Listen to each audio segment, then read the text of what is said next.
በአረብኛ ወደ እናንተ ያደርሳል። ጆን እንግዲህ የአፍሪካ ህብረት ጉባኤ በ1963 እንደ አውሮፓውያን አቆጣጠር በእኛ በ1955ም ተካሂዷል። በ2025 ወይም በ2017ም ይኸው የዘንድሮው 38ኛው የመሪዎች ጉባኤ እየተካሄደ ነው የሚገኘውና እንዲያው ምን ላውጣለው ከ1963 ከ1955 በኢትዮጵያ አቆጣጠር ማለት ነው። ይሄኛው ለየት የሚያደርገው ምንድነው? በተለይ ደግሞ ኢትዮጵያዊነቷን ወይም ኢትዮጵያነቷን ስሟን የሚያገዝፉ መሰረተ ልማቶች የተገነቡበት አዲስ አበባም እንደ ስሟ አበባ የሆነችበትና የተለያዩ መሰረተ ልማቶች የተገነቡበት በአጠቃላይ ገጽታዋ የተቀየረበት ዕለት ነውና እንዴው ከዚህ ሳሚትም ከዚህ ጉባኤ ኢትዮጵያ ምን ታተርፋለች ብለህ ታስባለህ? actually በጣም ረጅም ጊዜ ነው ያው ከ1955 ካሁን ያለው በጣም ረጅም ጊዜ ነውና አዲስ አበባ መሰረታዊ የሆነ ለውጥ አድርጋለች። ለአፍሪካ ህብረት የሚመጥን ዝግጅት አድርጋለች። እያንዳንዱ ዝግጅቱ የተለያዩ የመንግስት ተቋማት ተቀናጅተው ተናበው እጅግ በጣም የሚገርም ስራ ሰርቷል። ወደ 101 የሚደርሱ ካርዴቶች ተዘጋጅተው እንግዶች ሲገቡ በአረበኛ በእንግሊዘኛና በፍራንሳይኛ እያስተናገዱ ምንም እንግዶች ደስተኛ ሆነው ይሄንን ጉባኤ እንዲታደሙ የማድረግ ስራ ተሰርቷል። ከተማዋ ገጽታዋ እውነትም አዲስ አበባ ነች። ለአፍሪካ ህብረት የሚመጥን ጠቅላላ ሀገሪቱን ገጽታ ለውጭ ዓለም በሚሸጥ መንገድ ዝግጅት አድርጋለች። በእንግሊዘኛ አድማጮችን የተወሰነ ለማለት just Ethiopia, particularly the capital city Addis Ababa, has undergone a huge transformation to host this summit. One of the points is that the city have been working to make sure the infrastructure is ready and it is live up to its name, Addis Ababa, which means a new flower, so that it can give a good impression for the outside world, for fellow African brothers and the international community. Because let's not forget that Addis Ababa is the third diplomatic center in the world, next to New York and Geneva. So this is a huge advantage for Ethiopia. So to grab this opportunity, Addis Ababa has done an exceptional job. On the one hand, making sure the city is comfortable for its residents and also the attendance of this summit. So it's important to see the preparations that were undertaken were massive. The preparation was marvelous. From all round preparations were made. More than 100, or to be precise, 101 cadets were prepared to welcome guests in various languages, in French, Arabic, and Amharic also. So they were given this magnificent training to make sure that this summit takes place seamlessly, because this is a huge city. This is the third diplomatic center on the globe. So there were preparations, there were works that were undertaken to make this summit a success story. As you are just watching live pictures from the headquarters of the African Union, and all around me you can see delegates, you can see journalists, you can see ambassadors, not only from African countries. You can see European Union ambassadors from all over Europe and all over the world are here to attend the 38th African Union summit. And the city, the Addis Ababa city administration has done a remarkable job to make sure this summit is a success story. And Amhara Media Corporation will continue to bring you live updates of this very important, very critical event. ጆን አንተ እንዳልከው እንግዲህ አዲስ አበባ አይደለም ለእንግዶች ለኛ ለነዋሪዎችም በሚያስገርም ሁኔታ ነው የተቀየረችውና ከተለያዩ ፊድባኮች እንደምንሰማው እንግዶች እንደሚናገሩትም በከፍተኛ ደረጃ ተቀየራ እንዳገኙት በ37ኛው የአፍሪካ የመሪዎች ጉባኤ የተሳተፉ እንግዶች አሁን ላይ ሲመጡ እጅግ በጣም ተቀየራ እንዳገኙት እየገለጹ ነው የሚገኘው። እንግዲህ ኢትዮጵያ በተለይም በአዲስ አበባ አካባቢ ያሉ ታላላቅ መሰረተ ልማቶች ተገንብተዋል። ሳይንስ ሙዚየም መውሰድ እንችላለን፣ የጥራት መንደር መውሰድ እንችላለን፣ የአፍሪካ ኢንተርናሽናል ኮንቬንሽን አዳራሽን መውሰድ እንችላለን። በአፍሪካ ህብረት አዳራሽ የሚካሄደው ኢቨንት በአፍሪካ ኢንተርናሽናል ኮንቬንሽን ይካሄዳል ተብሎ ይታሰባል። የምክር ቤቱ አስፈጻሚ አባላትም እዛው ሄደው ጎብኝተዋልና በተለይም እንግዶች ወደ አዲስ አበባ መግባት ከጀመሩ ጊዜ ጀምሮ የተለያዩ መሰረተ ልማቶችን ለውጦችን እያዩ ነበርና ስለዚህ ከፍተኛ ለውጥ ነው የተገኘው። እንግዲህ ይህ ጉባኤ በዚህ ከዋናው ጉባኤ በተጨማሪ ሳይድ ኢቨንት ወይም ደግሞ የጎንዮሽ ውይይቶች ይኖራሉ። የዲፕሎማሲያዊ ግንኙነት የምናጠነክርበት ነው። በዚህ ጉባኤ ኢትዮጵያ በርካታ ትርፎችን ታገኛለች። ገጽታዋን የምትሸጥበት ነው። ይኸው የተገነቡ የታዩ ለውጦችን የምትሸጥበት ነው። ዲፕሎማሲያዊ ትርፏን የምታሳይበት ነውና ለኢትዮጵያ ከፍተኛ የሆነ ጥቅም አለው ብዬ አስባለሁ። እንዲሁ በዚህ በኩል አንተስ ምን ትለዋለህ ለአድማጭ ተመልካቾቻችን?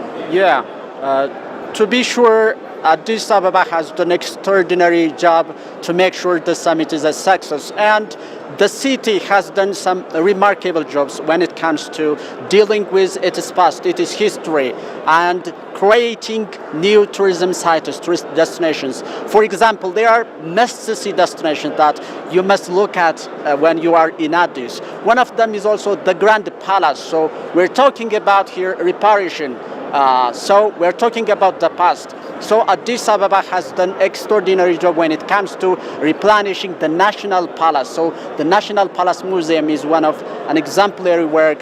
When these guests, these dignitaries and journalists, I'm sure they will have a look on that magnificent historical place. And the Science Museum is also another extraordinary place, and the Unity Park. So there are great places. The Adwa Memorial Museum, this is also an extraordinary site that really sums up Ethiopia's struggle against colonialism, Ethiopia's extraordinary fight against colonization. So Adwa Memorial Museum, this guests, I'm sure most of them will go and have a visit in that remarkable place so that they can look through Adwa Memorial Museum. These guests, journalists will look at their own history, look at Africa's history, the struggle for independence, the struggle for dignity. That is an exemplary place for these delegates to go and visit, because this year's 2025 theme of the African Union is justice for Africa and the people of African descent. So through those struggles, Africans have paid dearly. So Addis Ababa city, in terms of its infrastructure in the tourism sector, the Adwa Memorial Museum, it really aligns with this year's African Union Summit theme, that is justice for Africa and the people of African descent. So there's a lot to explore in this city. There is a lot to enjoy in the city, and this place is a fitting place for Africans to be here, for the international community to be here, and it is actually pleasant to look and watch all this extraordinary event happening at the center of Ethiopia's capital, Addis Ababa. ተመልካቾቻችን እንግዲህ የአማራ ሚዲያ ኮርፖሬሽን 38ኛው የአፍሪካ ህብረት የመሪዎች ጉባኤን ከዚህ ከአዳራሹ ወደ እናንተ በቀጥታ እያደረሰ ነው የሚገኘው። እንግዲህ ዛሬና ነገን ከኛ ጋር እንድታደርጉ በአክብሮት እየጋበዝን ያንዳንዱን እንቅስቃሴ ያንዳንዱን ሁነት ወደ እናንተ እኛም በተለያዩ ቋንቋዎች የምናደርስ ይሆናል። አብራችሁን ቆዩ። The African Union Commission, Your Excellency Abdul Hassam Jacob Aziz, Deputy Secretary General of the League of Arab States, Your Excellencies, ambassadors here present, heads of African Union organs and regional economic communities and mechanisms, I also recognize the presence of our partners, members of the diplomatic corps, members of the press, and all distinguished delegates. All protocols observed. May I now kindly call the Excellency Chairperson of African Union to call this meeting to order. Your Excellency, you have the floor. Thank you.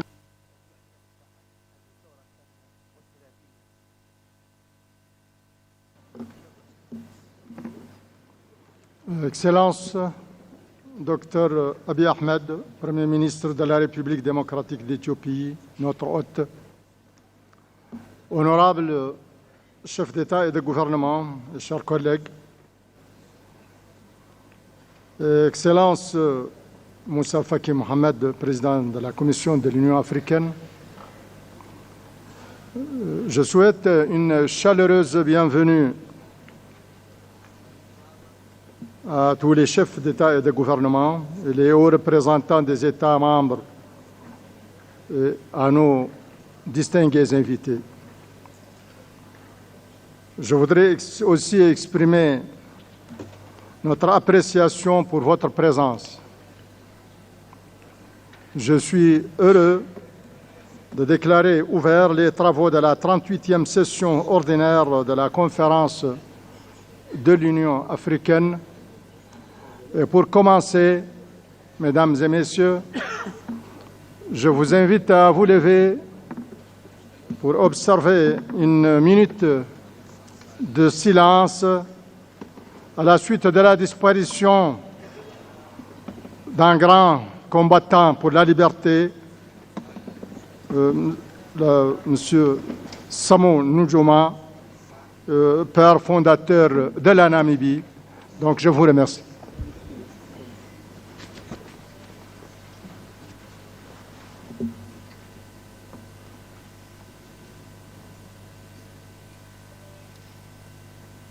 Merci.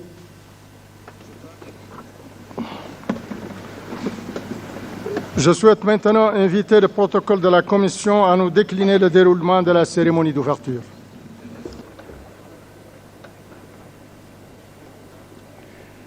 Thank you, Your Excellency. Bismillah ar-Rahman ar-Rahim. Excellencies, ladies and gentlemen, may I humbly call all of you to rise for the African Union Anthem.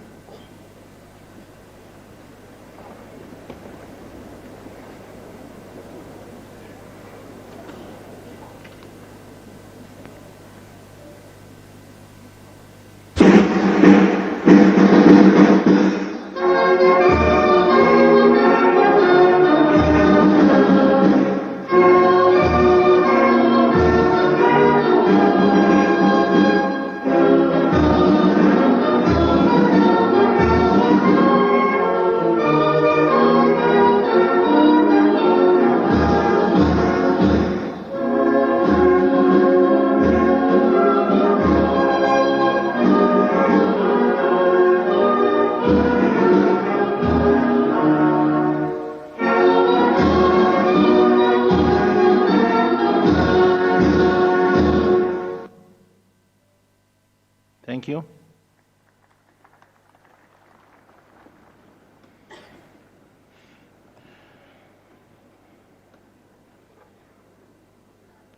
Your Excellency Muhammad Wil Sheikh Al Ghazwani, President of the Islamic Republic of Mauritania and Chairperson of the African Union, Your Excellency Dr. Abiy Ahmed, Prime Minister of the Federal Democratic Republic of Ethiopia, Your Excellencies, heads of states and governments of African Union member states, Your Excellency Musa Faki Muhammad, Chairperson of the African Union Commission, Your Excellency Mr. Mahmoud Abbas Abu Mazin, President of the State of Palestine, Your Excellency Antonio Guterres, Secretary General of the United Nations, Your Excellency Maya Motley, Prime Minister of Barbados, Your Excellencies, distinguished former presidents here present, Honorable fairest ladies here present, Your Excellencies, Honorable Ministers, Your Excellency Dr. Monique Nzanza Baganwa, the Deputy Chairperson of the African Union Commission, Excellencies, Commissioners, and all the leadership of the Commission, Excellencies, Ambassadors, members of the Permanent Representatives Committee, Your Excellency Mina Wamakela, Secretary General of the African Continental Free Trade Area, AFCFTA, Your Excellency Madame Nardos Bekele Thomas, Chief Executive Officer of the African Union Development Agency, AUDA-NIPAD, Your Excellency Dr. Jan Kaseya, Director General of the Africa CDC, Your Excellency Ambassador Marie-Antoinette Roscatre, Chief Executive Officer of the African Peer Review Mechanism, APRM, Your Excellency Dr. Nkosazana Dlamini Zuma, Minister of Cooperative Governance and Traditional Affairs of the Republic of South Africa, former chairperson of the African Union Commission. Your Excellencies, heads of United Nations specialized agencies and international organizations here present.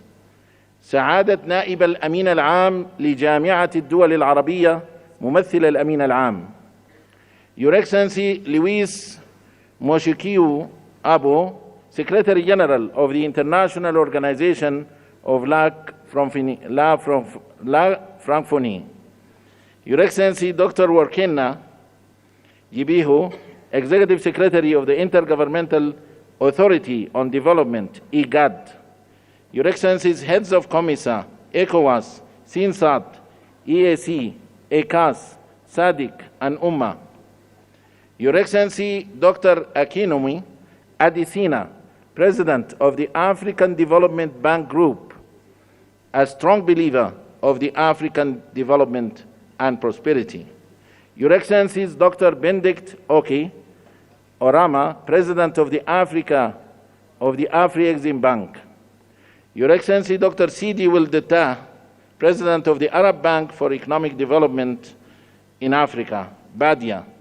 معالي الشيخ شخبوط نهيان آل نهيان وزير الدولة بدولة الإمارات العربية المتحدة. Excellencies, permanent observer representatives to the African Union, and Excellencies, representatives of our partners to the African Union. All protocol observed, members of the press, a very good morning to you all.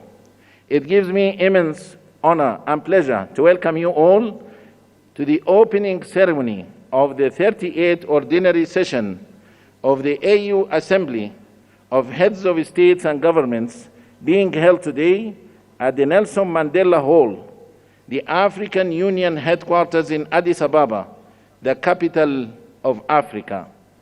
Addis Ababa, a vibrant city that has been at the heart of the Pan-African diplomacy and multilateralism, stands as a symbol of Africa's unity and progress.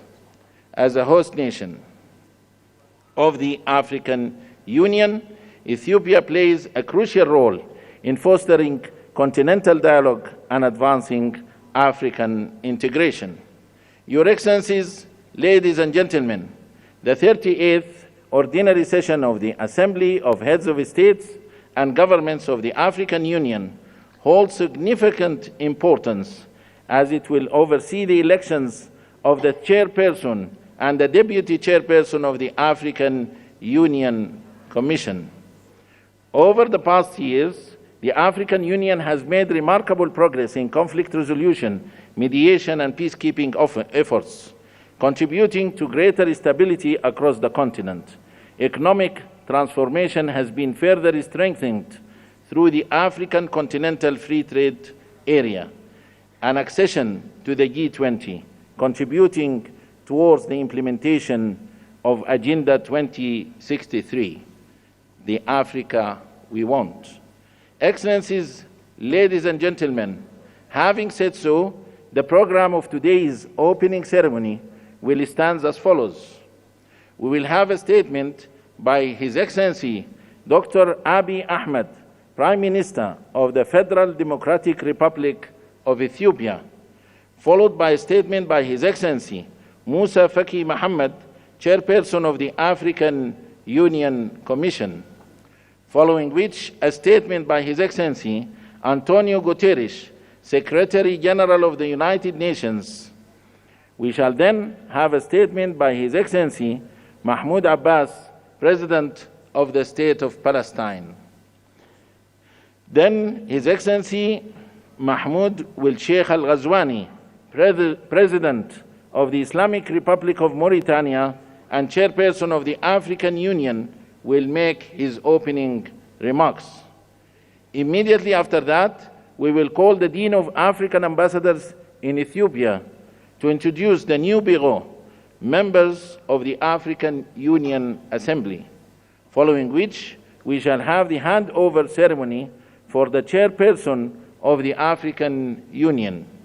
Then we will go to the launch of the African Union theme of the year, Justice for Africans and People of African Descent through Reparations.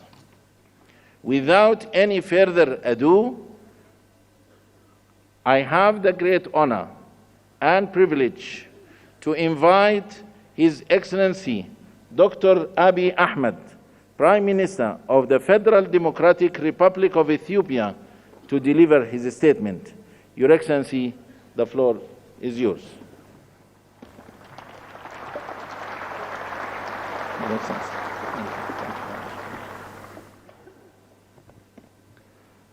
Your Excellency, President Muhammad Ould, outgoing Chairperson of the African Union, Your Excellency, Excellencies, Heads of State and Government, Your Excellency Musa Faki Muhammad, outgoing Chairperson of the African Union Commission, Your Excellency Antonio Guterres, Secretary General of the United Nations, distinguished ministers, ambassadors, diplomats, ladies and gentlemen. Welcome to Ethiopia, the cradle of Pan-Africanism and a proud champion of African unity and freedom. It is an honor to stand before you today as we reflect on the immense potential we hold, not just as individual nations, but as a united and dynamic continent. In a world marked by rapid change and multiple challenges, we find ourselves at a crossroads of uncertainty and opportunity. This moment calls upon us to strengthen our collective resolve, embrace resilience, and foster unity across Africa. The theme for this year's assembly calls on us to heal the scars of historical injustice and overcome lingering trauma that has long hindered our progress. The demand for reparations is not about charity or financial aid. It is a call for justice. It seeks to restore the dignity of millions and heal the deep scars of poverty, inequality, and discrimination. It demands an end to the systematic exploitation of our wealth, resources, and opportunities. It also calls for a transformative process that acknowledges past harms and takes bold steps to right the wrongs caused upon us, upon society across the continent. Thank you. Thank you. Most importantly, the call for reparations requires not just words, but concrete actions to affirm the equal worth of every human being. Excellencies, ladies and gentlemen, to achieve lasting peace, justice, and prosperity, we must rise above the geopolitical tensions and the historical divisions imposed upon us by colonial borders. By fostering solidarity among all of our nations and embracing a shared destiny, we can pool our resources and talents to unlock our continent's full potential. Africa's cultural, ethnic, and linguistic diversity is a source of pride and strength upon which we must build inclusive governance and equitable development. Conflict resolution, diplomacy, and peace building must remain at the heart of our efforts. By championing African solutions to African challenges, we can secure lasting peace and stability. Let us celebrate our achievements in politics, science, economics, and arts. Strategic initiatives such as the African Continental Free Trade Area give us the tools to boost intra-Africa trade, reduce external dependency, and achieve self-reliance. With Africa's large and dynamic use, abundant natural resources, and growing technological innovations, we have all the means to ensure sustainable growth. The rapid advancement of artificial intelligence, particularly generative AI, offers unprecedented opportunities to transform our economies and societies. By collaborating in AI, fintech, renewable energy, and mobile technology, we can address shared challenges such as climate change, infrastructure gaps, and public health crisis. Africa's rich and diverse data sets are essential for training robust and inclusive AI models. This highlights the importance of African representation in shaping future technologies. However, as we embrace these advancements, it's essential to protect our data sovereignty, prevent digital exploitation, and develop homegrown AI solutions that reflect African values and contexts. As our data sets grow, so must our capacity to harness them for local and global good. When used responsibly, AI can be a powerful tool in conflict prevention, transparent governance, and inclusive development. Africa must actively participate in the global technology race to ensure we are competitive players in the evolving digital landscape, while also ensuring we benefit equitably from this technological revolution. Furthermore, Africa's voice on global issues must grow stronger, ensuring that we have a say in shaping governance frameworks and other much-needed reforms in the global order. By empowering grassroots movements, youth networks, and educational programs focused on digital literacy and technological innovation, we can inspire the next generation. This will ensure Africa stands not just as a beneficiary of a global advancement, but as a key contributor in shaping the future of humanity. Excellencies, the opportunities before us are immense. Ethiopia is determined to prosper, guided by a vision of vibrant democracy, sustainable economic growth, rich cultural heritage, social progress, and a deep commitment to environmental regeneration. To realize this goal, we have laid out a pragmatic roadmap rooted in the transformative principles of, loosely translated as synergy, is our guiding philosophy. It is a homegrown ideology that promotes prosperity, unity, sovereignty, security, and national dignity. At its core, Madamar encourages social and economic advancement, celebrates diversity, and nurtures a spirit of community grounded in Ethiopia's rich culture, spirituality, and values. Reflecting on the progress of the past 5 years and building on the vision of Madamar, Ethiopia has made remarkable strides. Despite inheriting a nation deeply divided along ethnic lines, burdened by substantial debt, and facing numerous internal challenges, we have moved forward with determination.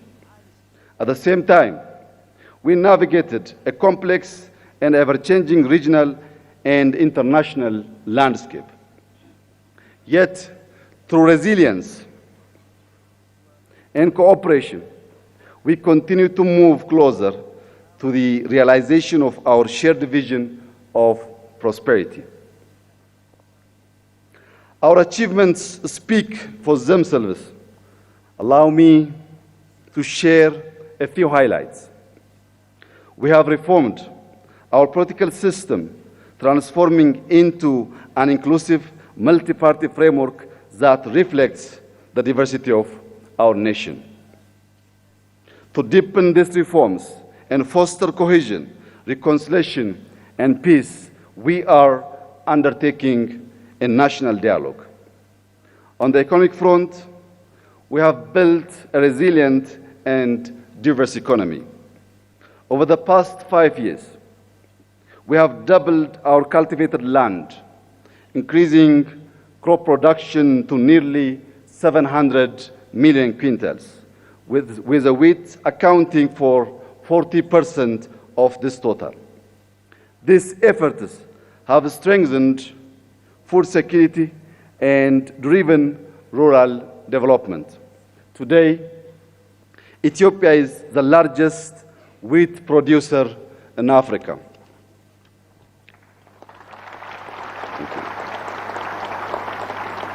Thank you. Through collective efforts, we have reduced external debt by over 50%, double both GDP and GDP per capita, and tripled government revenue in 5 years, with an 8.1% growth reported in the most recent fiscal year. Across the country, our major cities are evolving into dynamic, culturally rich, and sustainable hubs. In education, we have established 40,000 kindergartens and primary schools to boost early childhood education. Additionally, we have launched a program to train 5 million coders to strengthen our digital economy. Furthermore, we strive to honor our heritage by restoring national sites, developing tourist destinations, and reclaiming cultural artifacts, fulfilling our duty as the guardians of our nation's treasures. These accomplishments reflect the unwavering spirit and resilience of the Ethiopian people and underscore our firm commitment to advancing Ethiopia's future. With its focus on unity, cooperation, innovation, and shared progress, Madamar can serve as a guiding framework for our Pan-African agenda. By embracing its principles, we can forge a path toward a more just, equitable, and prosperous future for all Africans. Excellencies, ladies and gentlemen, let us march forward with determination, harnessing the limitless potential of our continent and its people. The time is now to claim our future, build a legacy of equality and prosperity, and secure dignity for all. Let us be the generation that unites the continent and our diaspora in a shared vision of justice, prosperity, and peace.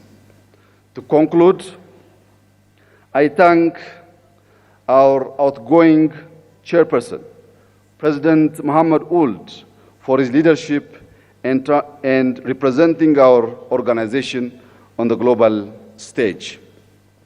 Allow me to also warmly congratulate our newly chairperson, President João Lourenço, and wish him success during his tenure.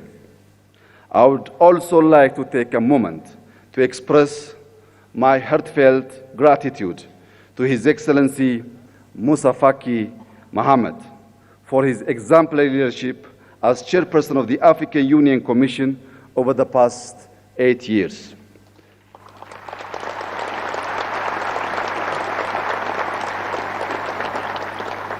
Throughout his tenure, His Excellency Musa Faki has shown unwavering commitment to Africa's development, peace, and integration, significantly strengthening the African Union's role in addressing the continent's challenge. I also extend my sincere thanks to him for being a steadfast friend of Ethiopia, supporting us not only during our times of success, but also in our moments of difficulty. Thank you, my brother.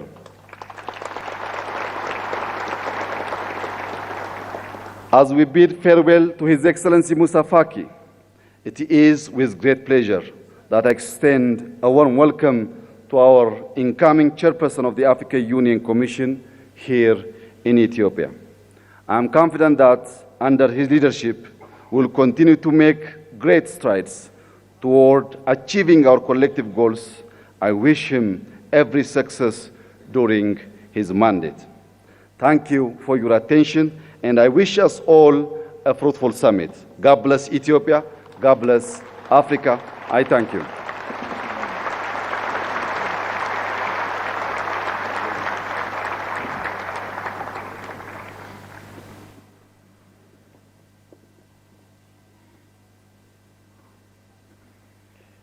Thank you, Your Excellency, for your statement, and thank you for the generous hospitality extended to our Excellencies, heads of states and governments, as well as distinguished delegates. Thank you. And now allow me to invite with great honor and pleasure His Excellency Musa Faki Muhammad, Chairperson of the African Union Commission, to deliver his statement. Your Excellency.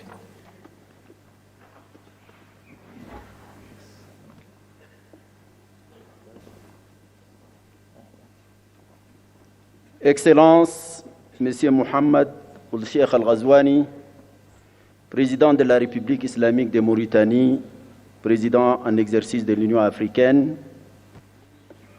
Excellence Dr Abiy Ahmed, Premier ministre de la République d'Éthiopie, Excellences, Mesdames et Messieurs les chefs d'État, de gouvernement et de délégation, Excellences, Monsieur Mahmoud Abbas, Président de l'État de Palestine, ma très chère sœur amie Mia, Premier ministre de Barbados, Excellence, Monsieur Antonio Guterres, Secrétaire général des Nations Unies, Mesdames et Messieurs les ministres, Docteur Nkosazana Zuma, ancienne présidente de la Commission de l'Union africaine, Madame la vice-présidente, Mesdames et Messieurs les commissaires, Mesdames et Messieurs les secrétaires généraux et exécutifs des communautés économiques régionales et mécanismes régionaux, Mesdames et Messieurs les chefs exécutifs des organes et institutions spécialisées de l'Union africaine, Mesdames et Messieurs les chefs des missions diplomatiques,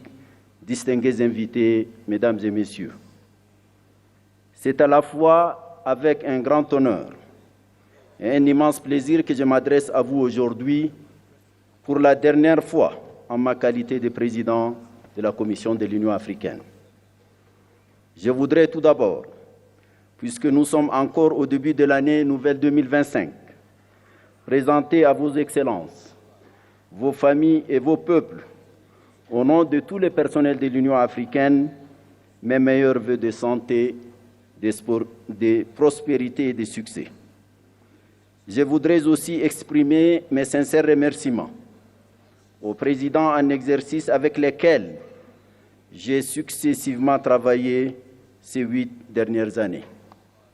J'ai nommé dans l'ordre de leur présidence Alpha Condé, Paul Kagame, Abdel Fattah al-Sisi, Cyril Ramaphosa, Antoine Félix Tshisekedi, Macky Sall, Azali Assoumani et Mohamed Ould Cheikh Al-Ghazouani. En cet instant de remembrance, je ne peux oublier le président Idriss Déby Itnou, paix à son âme, qui, en africaniste convaincu, a eu l'initiative de ma candidature à la tête de la Commission et qui s'est investi sans compter pour un tel destin pour moi. Sa mort tragique a été ma plus atroce douleur de ce double mandat.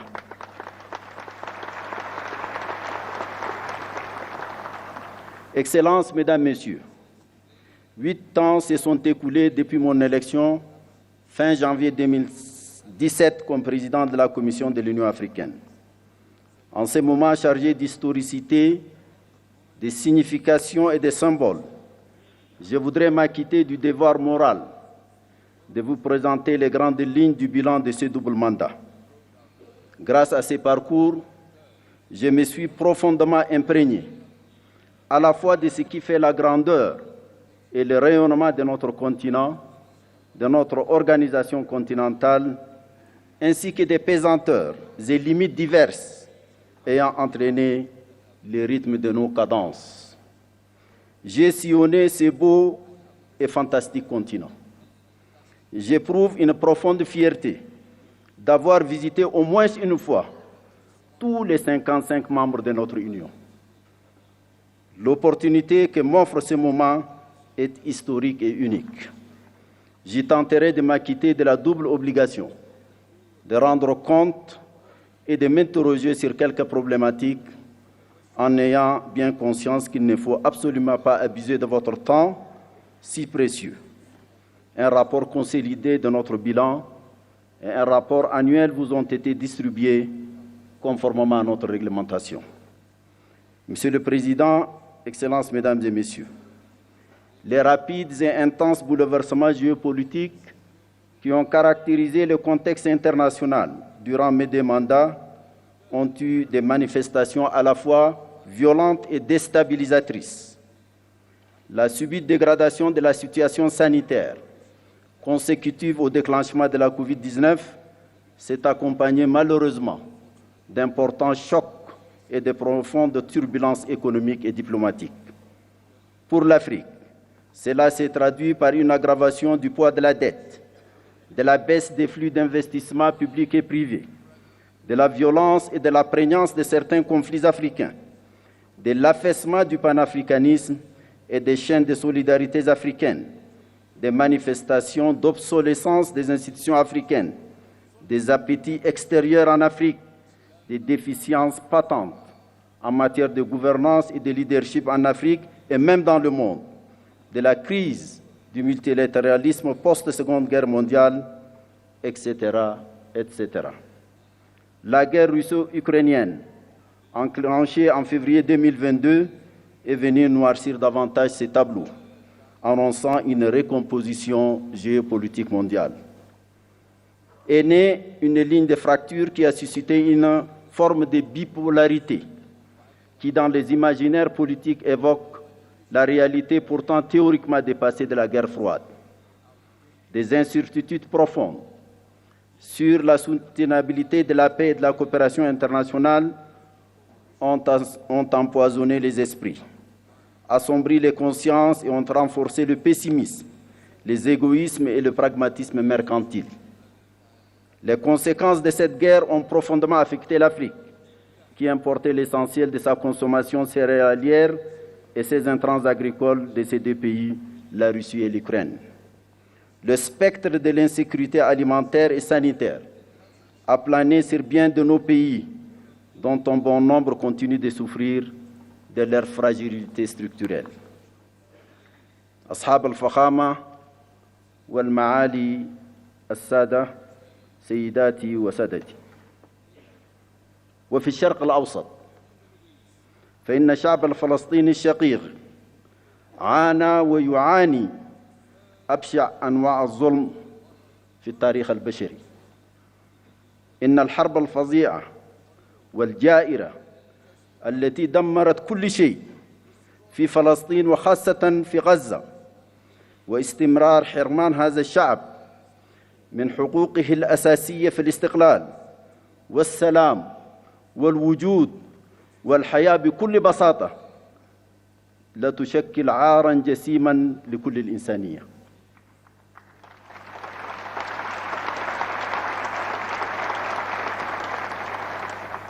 ورغم ذلك كله ظل الشعب الفلسطيني البطل صامداً كما ظل الاتحاد الإفريقي في جانبه بكل قوة وحزم. هنيئا لك يا أخي الرئيس أبو مازن. Ces paysages d'apocalypse qu'offre aujourd'hui la Palestine, la bande et la population de Gaza en particulier, après plus d'une année de guerre destructrice de toute forme de vie et de biens, continue de se dérouler dans le silence presque total des puissances du monde, si ce n'est l'appel par certains à la déportation systématique des Palestiniens hors de leurs terres. C'est le comble. C'est vraiment le comble. Ce drame inouï pèse aujourd'hui, malgré le cessez-le-feu et la libération des otages et prisonniers, facilité par le Qatar, l'Égypte et les États-Unis, sur la conscience universelle et questionne profondément sur notre humanité.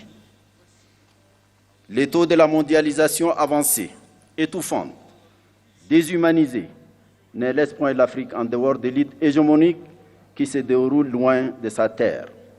Bien au contraire, le continent en subit les débordements et fragmentations que traduisent les conflits par procuration, des soutiens des puissances extérieures à peine voilées aux parties belligérantes sur le continent, des expansions du terrorisme et de l'extrémisme violent, des poursuites de la guerre ravageuse au Soudan, à l'est de la République démocratique du Congo, des divisions de la Libye dont je salue l'adoption hier ici même de la charte de réconciliation. Félicitations à vous, Monsieur le Président Danou Sassou Nguesso.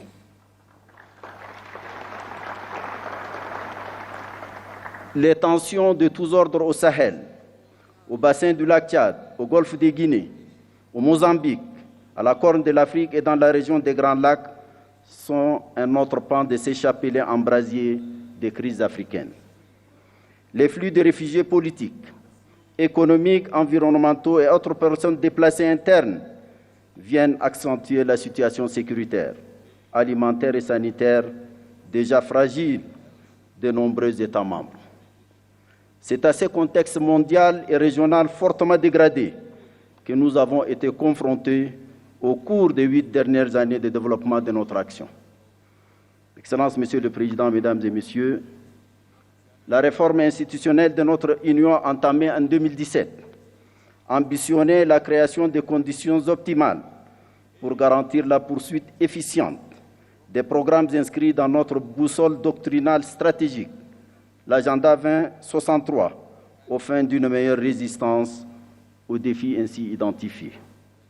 À ce titre, la reconfiguration du leadership de la Commission, un processus d'évaluation des performances du personnel, des rapports de collaboration plus étroits entre l'Union africaine et les communautés économiques régionales et mécanismes régionaux, actés par un nouveau protocole, l'institutionnalisation d'un sommet de coordination dédié à l'intégration, la mise en place des groupes techniques R10 et F15 chargés de veiller à la qualité des ressources humaines recrutées et au respect des règles d'or de la gestion budgétaire, financière et comptable de l'Union ont été les points saillants de cette réforme. Une évaluation de la pertinence de tous les organes de l'Union, sans exception aucune, fera naître une nouvelle cartographie administrative et institutionnelle de l'Union. J'insiste ici, en particulier, sur 3 parmi ces organes. Le Parlement panafricain, le Conseil de paix et de sécurité et le Comité des représentants permanents. Le mouvement d'ensemble de la réforme, avec ses ombres et lumières, confirme sa pertinence et sa nature nécessairement progressive à se déployer sur le long terme. C'est une exigence d'adaptation perpétuelle des structures de notre Union aux évolutions qui caractérisent le monde. Je voudrais ici remercier les présidents Paul Kagame et William Ruto pour leurs remarquables efforts pour faire avancer cette réforme. Monsieur le Président, Mesdames et Messieurs, l'évaluation de la première décennie de mise en œuvre de l'agenda 2063, couvrant la période allant de 2014 à 2023, révèle les progrès sectoriels accomplis dans notre marche vers la construction de l'Afrique que nous voulons. Il est crucial d'en tirer les vraies leçons et de procéder aux ajustements pertinents subséquents.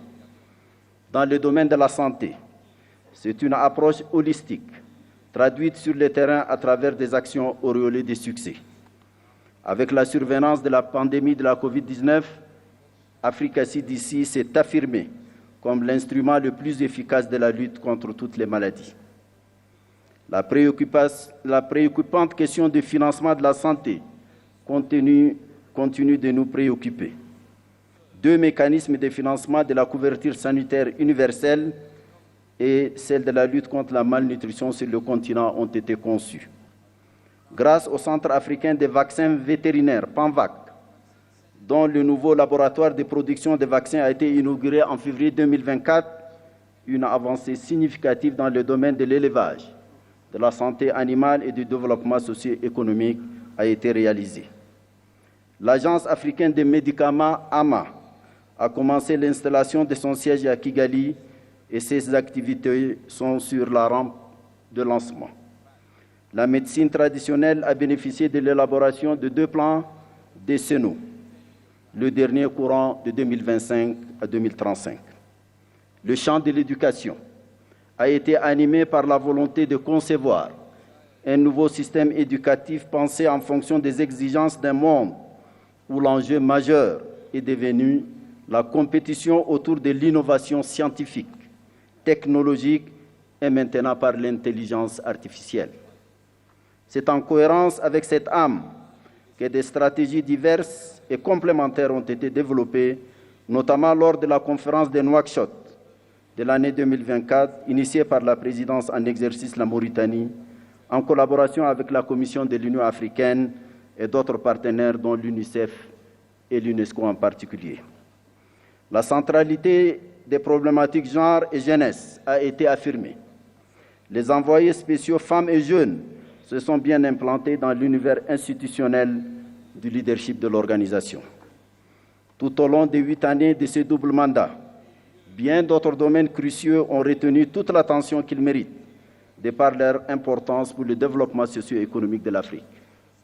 Qu'il s'agisse de notre vision sur les questions minières, du programme détaillé de l'agriculture et de l'économie bleue, du développement des infrastructures et de l'énergie, du changement climatique avec l'adaptation et la résilience climatique du continent, de l'intégration régionale à travers la mise en œuvre de la zone de libre-échange continentale africaine, de l'opérationnalisation effective du Fonds de la paix qui a dépassé l'objectif de 400 millions de dollars, du traitement des crises humanitaires dont l'Afrique est l'épicentre avec la mise en place de l'Agence africaine humanitaire, du renforcement de la visibilité de l'Union africaine à travers notre partenariat avec les Nations unies.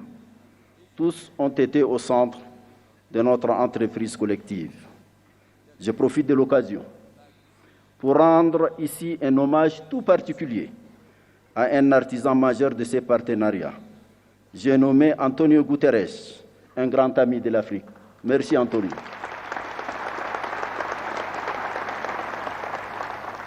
L'accession de l'Union africaine au G20 et les BRICS, dont plusieurs États africains sont membres, est venue couronner cette visibilité. Sur toutes ces questions, les structures spécialisées de l'Union africaine et les États membres ont mené des réflexions approfondies et tracé des perspectives claires pour certaines et rendu concrètes bien d'autres. Monsieur le Président, Excellences, Mesdames et Messieurs, il y a quelques mois, j'ai adressé à vos Excellences une lettre relative à quelques urgences centrales dans le devenir de notre Union et de ses capacités de réaliser au mieux possible nos objectifs. Je pense ici d'abord au Conseil de paix et sécurité, évoqué plus haut. Son rôle devrait s'accomplir sur la base des textes qui régissent son fonctionnement, dont il tire la force et la légitimité de concevoir, d'encadrer les questions prégnantes de notre sécurité collective et d'imposer, si nécessaire, les sanctions requises le cas échéant. Il est fort regrettable que ces décisions soient parfois contraires à nos principes et lorsqu'elles ne le sont pas, restent souvent lettre morte. Les décisions de cet organe continental central ne sauraient être considérées avec désinvolture et négligence par les États membres, ni par une conception et des pratiques biaisées des communautés économiques régionales au nom du principe galvaudé d'une subsidiarité interprétée de façon intéressée et partisane. L'évocation du CPS renvoie à la question des changements non constitutionnels de gouvernement. À cet égard, j'ai mentionné dans la dite lettre que nous n'avons plus désormais que deux options. Soit abandonner les principes qui régissent actuellement cette problématique, soit les appliquer sérieusement, quitte à les réviser et les adapter à nos besoins et réalités nouvelles. Nous ne pouvons, pour notre crédibilité, continuer à ressasser telle une litanie ces principes tout en les piétinant ou acceptant leur flagrante et constante violation. Il n'y a rien de plus corrosif de notre crédibilité qu'une telle attitude qui a conduit ces derniers temps à une véritable défiance vis-à-vis des règles et principes et fragiliser l'intégration dans une partie du continent. J'ai mentionné également le marasme persistant et paralysant de notre insupportable division en matière de représentation en relation avec nos partenariats dits stratégiques. J'appelais ici encore à choisir l'une des deux options qui s'y présentent pour nous et dont j'ai présenté clairement les termes dans ma lettre. J'avais également mentionné la question récurrente du financement de l'organisation, laquelle paradoxalement contraste avec les tendances continues de multiplication des organes sans souci de leur financement. Une organisation indépendante et gardienne de notre liberté et de notre souveraineté ne saurait se construire par le financement d'autrui. J'avais également soulevé la réduction privative d'initiative du président de la Commission de l'Union africaine et appelé à son harmonisation avec les obligations légales et coutumières qui s'imposent désormais à lui. En somme, l'essence de ma correspondance est simple et peut-être brutale. C'est la question d'être dignement ou ne pas être de notre organisation, placée devant une terrible conjugaison de facteurs de complexité. Ce sont toutes ces questions auxquelles vous faites face aujourd'hui que j'ai voulu pudiquement poser dans ma lettre. Allons-nous enfin ouvrir les yeux sur le sort de notre organisation ou alors continuer à la laisser se lamenter et gémir? Excellences, Monsieur le Président, Excellences, Mesdames et Messieurs, c'est une vérité banale aujourd'hui d'affirmer que les concepts et les instruments juridiques servant de cadre d'analyse des dynamiques de la politique internationale contemporaine sont périmés. Ils ont perdu leur vertu à la fois structurante et explicative des phénomènes mondiaux actuels. Un tel constat explique pourquoi les débats portent aujourd'hui sur les modalités d'avènement d'une nouvelle gouvernance économique et politique mondiale. L'Afrique ne peut rester muette et inactive.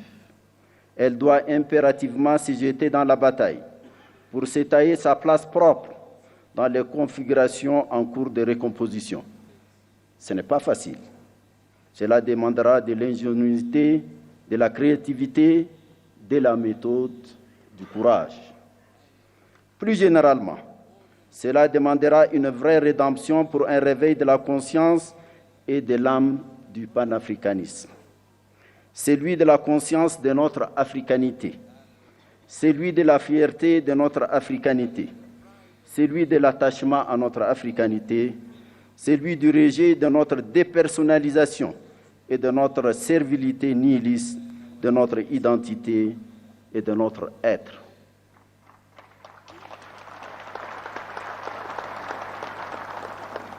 C'est à quoi nous appelle la jeunesse africaine. Celle-ci, majoritaire dans tous nos États, est de plus en plus exigeante. Sa voix résonne de plus en plus fort grâce aux nouvelles formes de communication qui amplifient toutes les expressions. Cette jeunesse africaine nous interpelle et nous fait constamment un procès en déphasage de ses aspirations, qui sont celles d'une Afrique ouverte sur elle-même et unie, souveraine dans ses politiques et choix, debout et solidaire. Cette solidarité a toujours été notre planche de salut dans notre combat contre le colonialisme et l'apartheid et le parachèvement de notre indépendance. Nous venons de nous incliner sur la mémoire d'un de ces grands combattants, Sam Nujoma. Ça doit nous rappeler quelque chose, mesdames et messieurs. La foi dans notre solidarité panafricaine a galvanisé nos consciences, nos volontés et nos intelligences pour nous conduire vers un destin commun plus prometteur. Il n'y a pas de nouvelle voie de notre futur que d'écouter et de donner corps aux aspirations de notre jeunesse, nos concitoyens et notre diaspora. Monsieur le Président, Mesdames et Messieurs, je quitte définitivement mes fonctions dans quelques jours. J'avoue que je me sens envahi par un doux sentiment de liberté qui m'autorise ces quelques mots venant du cœur.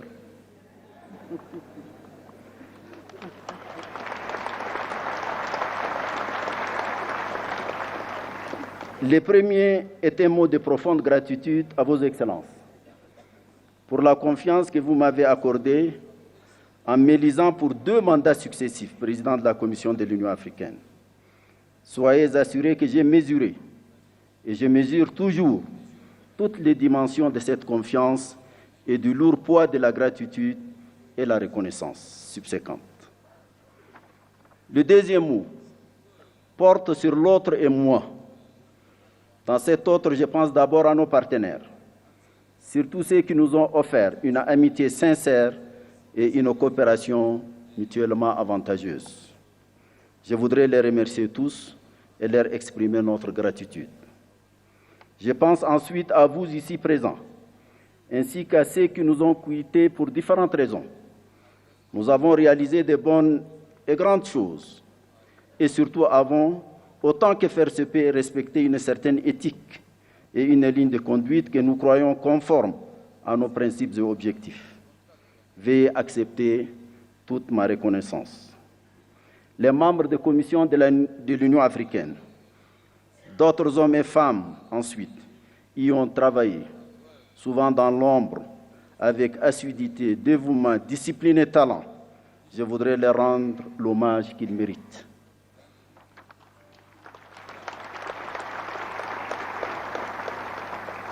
Le troisième mot est relatif à mes propres limites.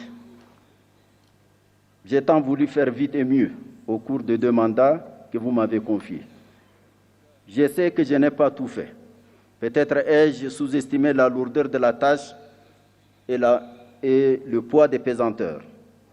Je sais que j'ai peut-être commis des erreurs. Je ne devrais peut-être pas dire peut-être. J'ai certainement commis des erreurs. Peut-être ai-je ici ou là faibli ou m'étais trompé et manqué des occasions de faire mieux. Je voudrais m'en excuser et demander pardon si mes manquements ont causé un quelconque tort individuel ou collectif.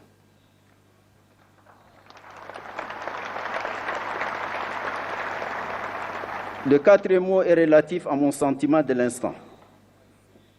Je suis heureux de reprendre ma liberté. Mais je sais que j'aurai aussi la nostalgie des lieux,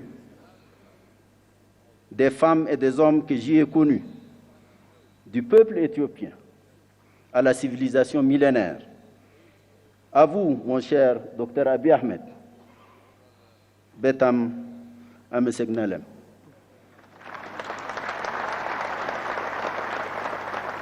Peut-être faudra-t-il écrire l'histoire de tout cet enchevêtrement de sentiments et de sensations.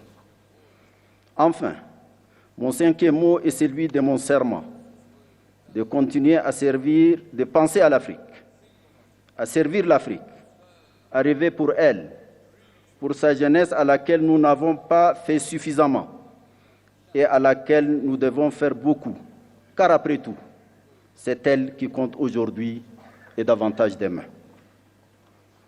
Un mot de la fin à vous, Monsieur le Président et cher frère Mohamed Cheikh Al-Ghazouani, pour vous dire combien j'ai apprécié votre proximité tout au long de votre mandat.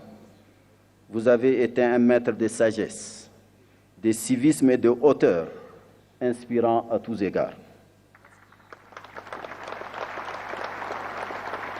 À vous, Monsieur le Président et chers frères, João Lourenço, je me permets de souligner que la force tranquille que vous symbolisez me rassure sur une présidence en exercice de sérieux et de substance.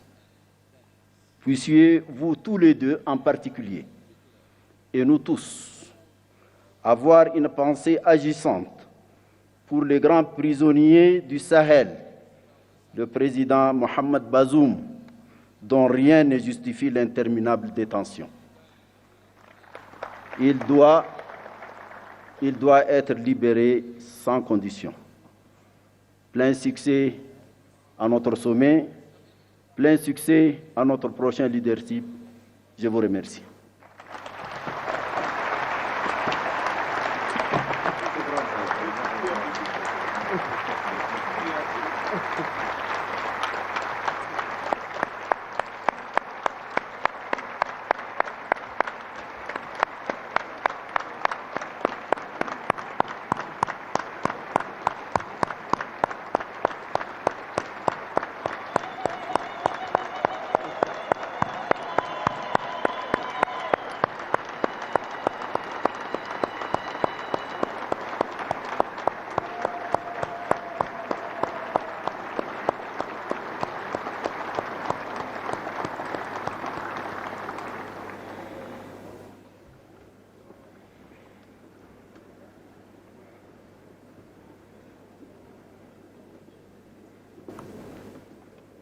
Thank you, Your Excellency. Thank you for your statement. Thank you for your unwavering commitment. Thank you for dedication towards Africa's peace, development, and unity. Thank you very much. I will now have the honor to invite His Excellency Antonio Guterres, Secretary General of the United Nations, to deliver his statement. Your Excellency.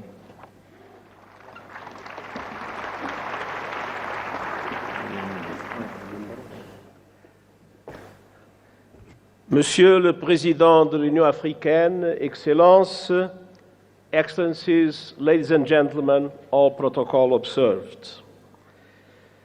President Mohamed Ould Ghazouani, thank you for your leadership in the outstanding exercise of your mandate. Presidente João Lourenço, parabéns e aguardo com expectativa a oportunidade de trabalhar consigo como novo Presidente da União Africana. I also want to give a very special expression of gratitude to the Chairperson of the African Union Commission, Musa Faki, for his 8 years of strong and permanent commitment to multilateralism and impeccable cooperation with the United Nations. Cher Musa,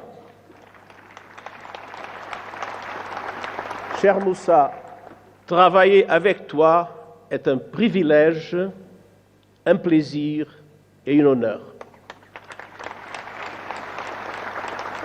Excellencies, the partnership between the African Union and the United Nations has never been stronger. Together, we see an Africa booming with hope and possibility. You have a booming, enterprising population, including the largest number of young people in the world. The African continental free trade is poised to turbocharge the region's economy, and calls to address the legacies of colonialism and slavery are growing louder, as reflected in your theme this year, and as reflected in the leadership of so many passionate voices for the liberation of Africa, such as the great Dr. Sam Nujoma of Namibia, whose life we celebrate and whose loss we mourn. The world must never forget that Africa is the victim of 2 colossal and compounded injustices. First, the profound impact of colonialism and the transatlantic slave trade. The roots stretch back centuries, and the bitter fruit continues to affect Africans and people of African descent to this day. Decolonization alone in itself was not a panacea. Political independence did not free countries from structures based on exploitation and decades of economic, social, and institutional underinvestment. It is high time for reparatory justice frameworks to be put in place. Second, Africa was under colonial domination when today's multilateral system was created, and that injustice endures. Look no further than the United Nations Security Council. There is no excuse that Africa still lacks permanent representation in the 21st century.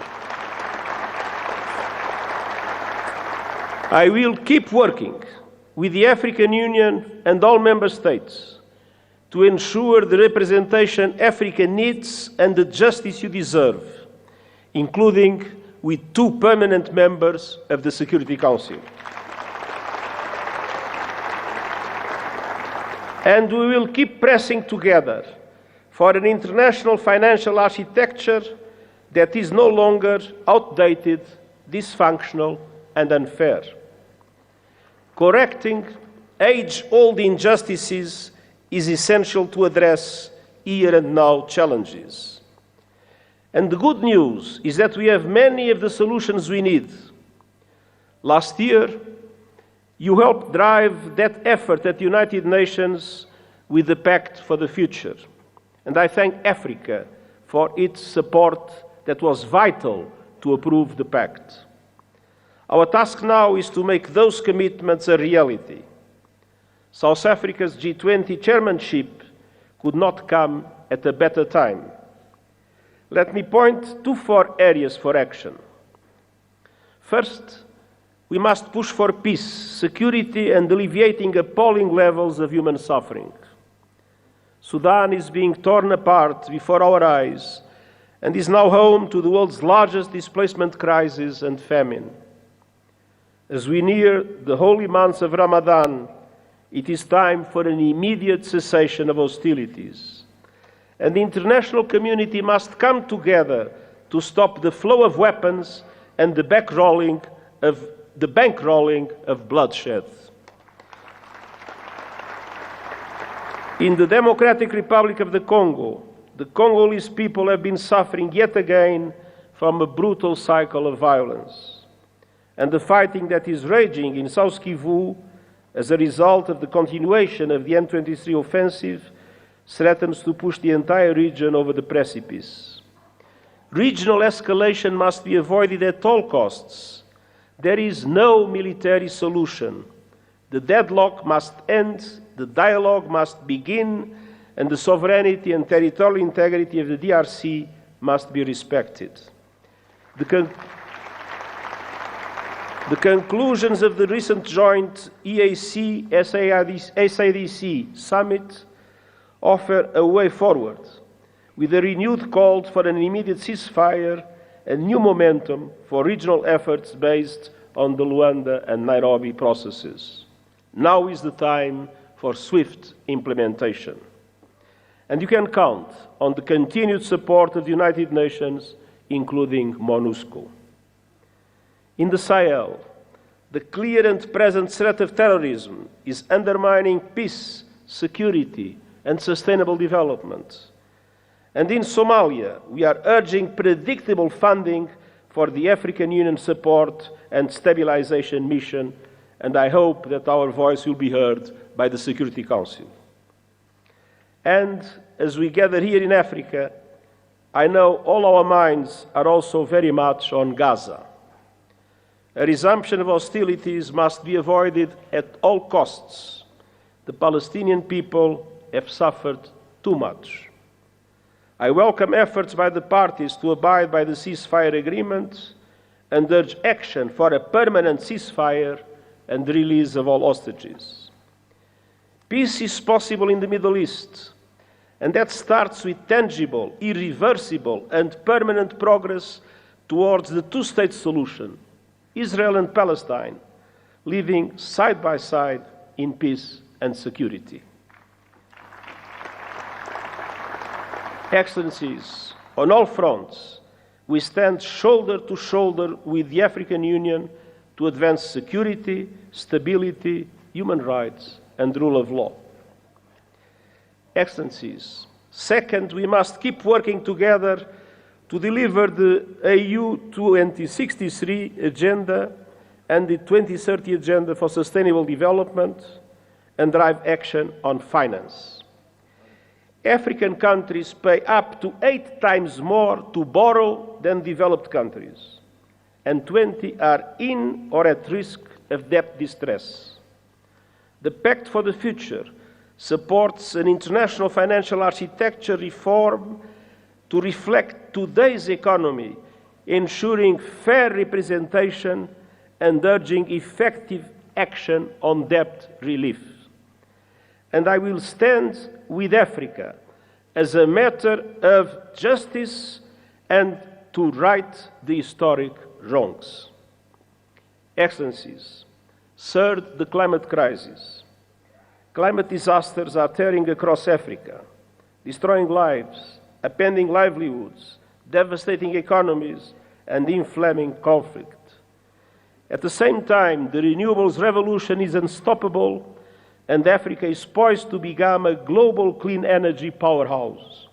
Yet, today, Africa receives just 2% of global renewables investment. Realizing Africa's potential requires access to affordable finance, including by implementing the COP29 finance decision fully and on time, and supporting development of a roadmap to realize $1.3 trillion a year. Excellencies, Africa has contributed little to the climate crisis, yet is paying the price with record droughts, floods, and heat. Climate justice requires a massive investment in adaptation, with the international community bearing an enormous responsibility. Developed countries must double adaptation finance, and countries must significantly boost the loss and damage fund. Allow me a note. When the loss and damage fund was created, the pledging conference that took place has allowed for an amount that is equivalent at the highest contract for a basketball player in the United States. It is absolutely necessary to make the loss and damage fund an effective instrument to support developing countries in adaptation. And we also need justice when it comes to your abundant critical minerals. Too often, your countries are plundered, bound to the bottom of value chains as others grow rich on your resources. The work of the United Nations Panel on Critical Energy Transition Minerals is designed to help embed justice, sustainability, and human rights across the value chain. Africa's minerals must benefit Africa's people. Excellences, enfin, nous devons agir dans le domaine des nouvelles technologies, notamment l'intelligence artificielle. Près de 2 tiers de la population africaine sont privés d'un accès fiable à l'Internet. Nous avons une responsabilité historique, faire en sorte que l'intelligence artificielle profite à l'humanité tout entière et pas seulement à quelques privilégiés, États et compagnie.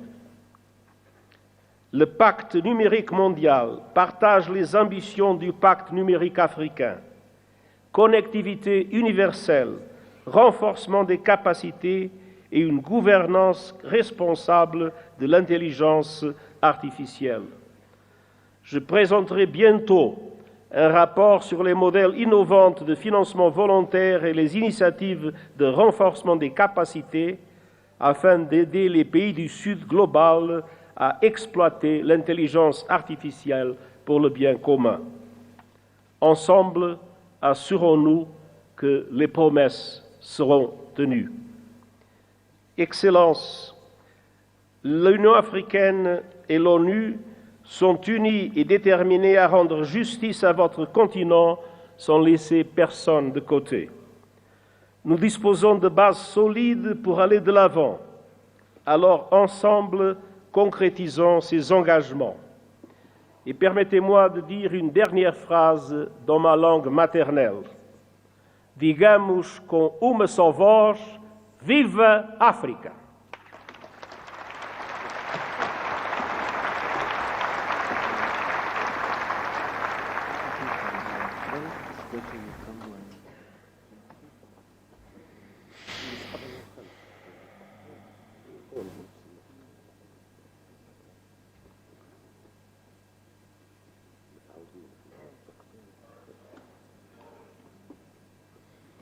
Thank you, Your Excellency, for your statement. We highly appreciate your leadership in strengthening the African Union-United Nations partnership. Thank you. السيدات والسادة أصحاب الفخامة والمعالي، يسعدني ويشرفني أن أرحب اليوم بفخامة السيد الرئيس محمود عباس أبو مازن رئيس دولة فلسطين، فلتتفضلوا مشكورين بإلقاء كلمتكم.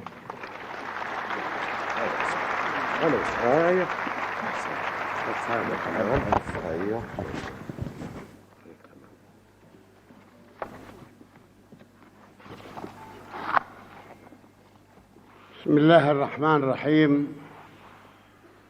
فخامة الرئيس محمد ولد الغزواني رئيس جمهورية موريتانيا، رئيس القمة الإفريقية، دولة رئيس الوزراء الأثيوبي السيد آبي أحمد، معالي السيد موسى فكي رئيس مفوضية الاتحاد الإفريقي، معالي السيد أنطونيو غوتيريس الأمين العام للأمم المتحدة، أصحاب الفخامة والمعالي الحضور الكريم، السلام عليكم ورحمة الله وبركاته.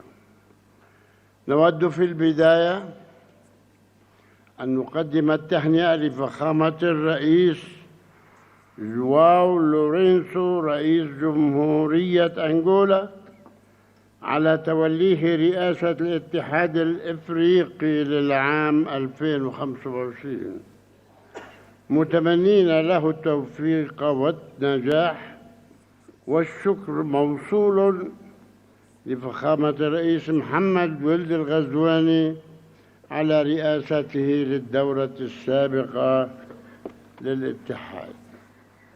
ويسعدني أن ألتقي بكم مجدداً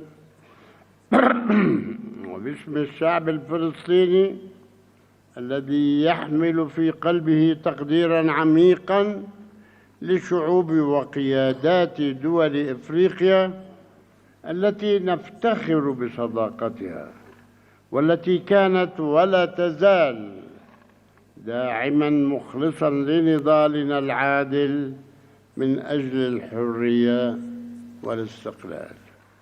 القادة ورؤساء الوفود، في الوقت الذي نعمل فيه ومعنا دول العالم ومنظماته الدولية لتثبيت وقف إطلاق النار وتقديم المزيد من المساعدات الإنسانية وتولي دولة فلسطين مهامها في قطاع غزة ومساعدة النازحين للعودة إلى مناطقهم وتأمين مقومات الحياة لشعبنا الأصيل في قطاع غزة والتجهيز لإعادة الإعمار، تخرج علينا دعوات لانتزاع شعبنا من أرضه وتهجيره والمساس بسيادة دول أخرى، دعوات هدفها إلهاء العالم عن جرائم الحرب والإبادة الجماعية والتدمير في غزة وجرائم الاستيطان والمستوطنين وسرقة الأرض الفلسطينية ومحاولات ضمها والاعتداء على المقدسات في الضفة والقدس، والتي تقوم بها قوات الاحتلال وعصابات المستوطنين الإرهابيين بهدف تقويض حل الدولتين وإضعاف السلطة الوطنية الفلسطينية. اليوم يعيش في قطاع غزة 2,300,000 فلسطيني، منهم 1,500,000 نصف المليون لاجئ، 1,500,000 لجأوا الذين طردوا من أرضهم في عام 48 وتعرضوا خلالها إلى أكثر من 50 مجزرة على أيدي العصابات الصهيونية الإرهابية. والمكان الوحيد إذا أراد الأمريكان حلاً، المكان الوحيد الذي يجب عودتهم إليه هو مدنهم وقراهم التي هجروا منها إبان النكبة تنفيذاً للقرار الأممي 194 الذي يدعو إلى عودة اللاجئين الفلسطينيين إلى مدنهم وقراهم التي هجروا منها وتعويضهم عن كامل الأضرار التي ألحقت بهم. إننا نؤكد على رفضنا الكامل والمطلق لأي دعوات تهدف لتهجير شعبنا الفلسطيني من وطنه، والتي من شأنها إبقاء المنطقة في دائرة العنف بدلاً من الذهاب لصنع السلام. وسيكون واهماً من يعتقد أنه بإمكانه فرض صفقة قرن جديدة التي أطلقت قبل سنوات أو تهجير شعبنا والاستيلاء على أي شبر من أرضنا. ونقدر في هذا الصدد مواقف كل الدول التي رفضت دعوات تهجير شعبنا من وطنه ووقفت إلى جانب حقه في أرضه، مسمنين عاليا موقف الاتحاد الإفريقي ودوله الأعضاء في هذا الشأن. إن هذه الممارسات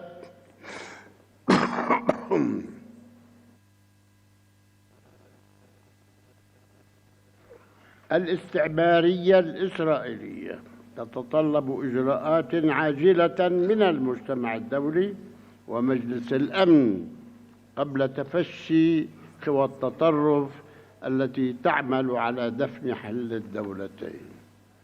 القادة ورؤساء الوفود، إن قضيتنا الفلسطينية هي قضية عدل لشعب يسعى للحرية والاستقلال، وإن التزامنا بالشرعية الدولية والاتفاقات الموقعة بما فيها تنفيذ الرؤية المبنية على حل الدولتين يقضي بإنهاء الاحتلال الإسرائيلي الذي يسيطر بالقوة العسكرية على أرض دولة فلسطين بعاصمتها القدس الشرقية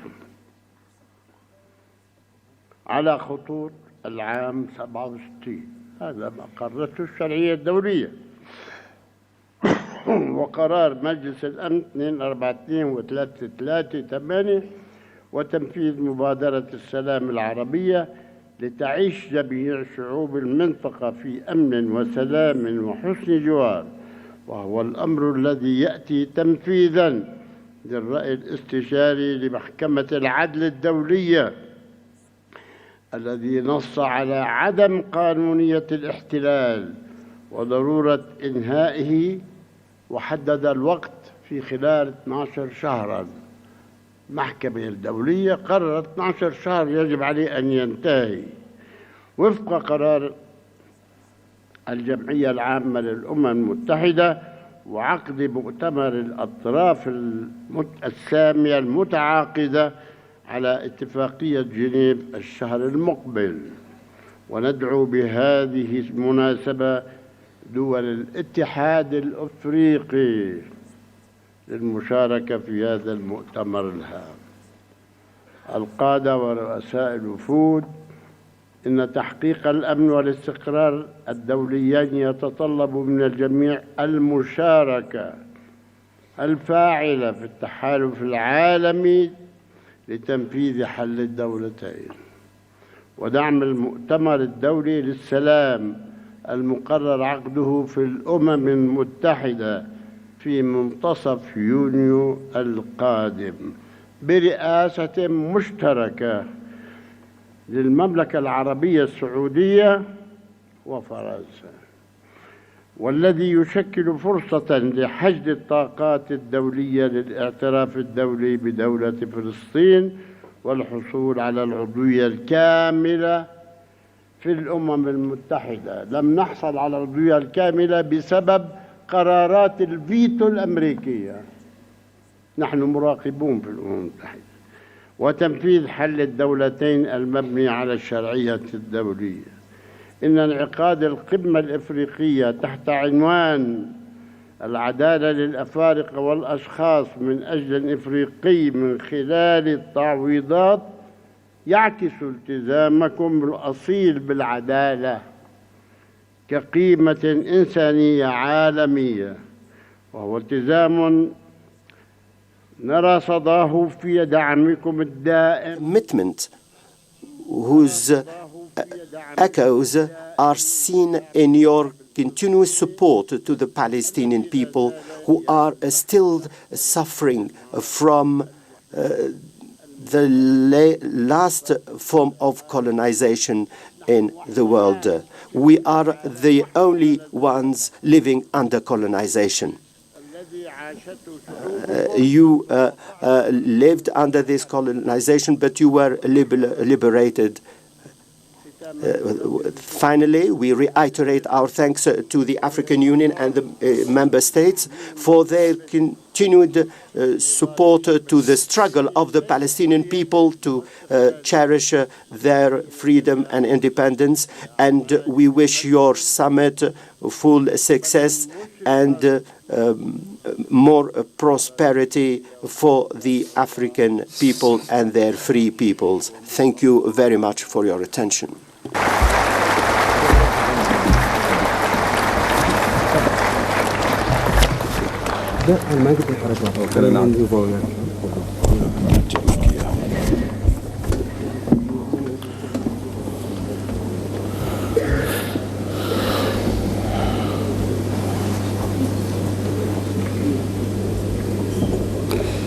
شكرا Thank you, فخامة رئيس دولة President of the State of Palestine, Abu Mazen, for your statement, your participation.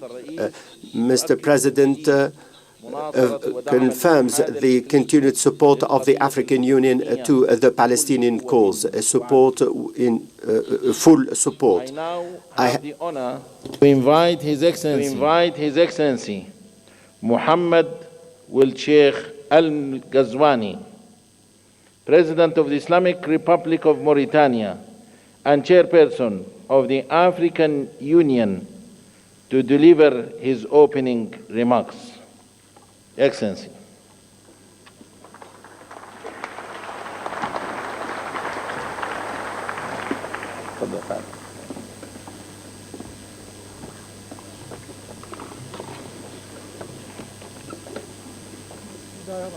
بسم الله الرحمن الرحيم والصلاة والسلام على سيدنا أصحاب الفخامة Excellencies heads of state and government, Excellency Abiy Ahmed, Prime Minister of the Federal Republic of Ethiopia, Excellency Musa Faki Muhammad, Chairperson of the African Union Commission, Excellency Antonio Guterres, Secretary General of the United Nations, Excellency Mahmoud Abbas, President of the State of Palestine, Mrs. Mia Mutli, heads of government and delegation, Excellencies, Ministers, Excellencies, Ambassadors, dear guests. At the outset, I wish to extend my thanks to the government and the people of Ethiopia for the efforts made to hold this summit. We thank them for the support and the hospitality accorded to us in this beautiful city of Addis Ababa, which saw the establishment of our organization as inspired by the founding fathers to have an Africa that is peaceful and united. I'm very happy to reiterate my thanks to my brothers, the presidents of the member states of the African Union, for the honor bestowed in me for chairing this organization. I thank them for their continued support throughout my mandate. I also extend my thanks to the presidents of countries and who are with us to attend this important meeting at the beginning of 2025. This year raises a number of questions. Thank you, Excellencies, heads of government.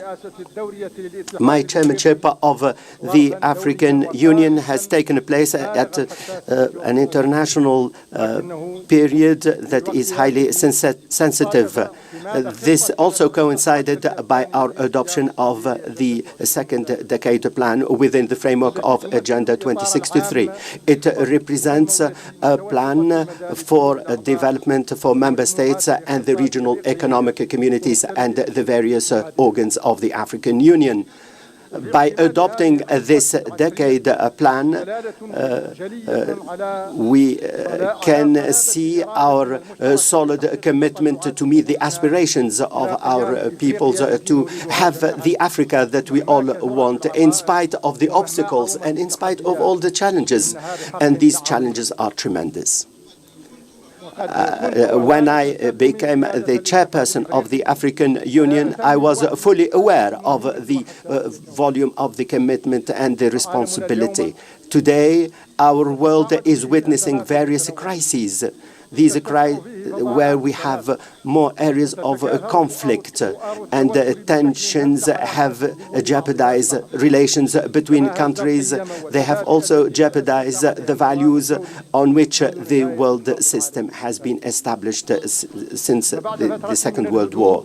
After a particular period of the development of international organizations and our belief in a more just world, the references went back and hopes collapsed. And now there is a revision of the international system in a way and that the contours are not clear. For a number of years, unfortunately, bloodshed continues. Many people found themselves in difficult humanitarian situations. The world has witnessed a level of violence unprecedented since the Second World War. Palestine is what Palestine is facing is a good example of this. This global situation is made more complex and complicated by the wars in Africa. These crises global and continental, have had a negative impact on the efforts of development in our continent, where there are tremendous challenges such as poverty, unemployment, and the weakness of health systems and the weak economic structures, in addition to the impact of climate change, the dissemination of terrorism. All of this is having an impact on peace and security. It is destroying the social fabric of our communities. In my previous speech, I committed myself to work on these challenges, and I worked during my term on respecting the rules and regulations of the African Union. All of this in full harmony with the AU Commission and the regional economic communities and the regional organs. Our aim was to consolidate the efforts of peace and to reach peace on the basis of dialogue by supporting the valuable efforts made by Excellency Ngasso, President Ngasso, at the head of the African High-Level Committee on Libya. I also continued work with President Paul Kagame and President Tshisekedi to deal with the situation in Eastern DRC.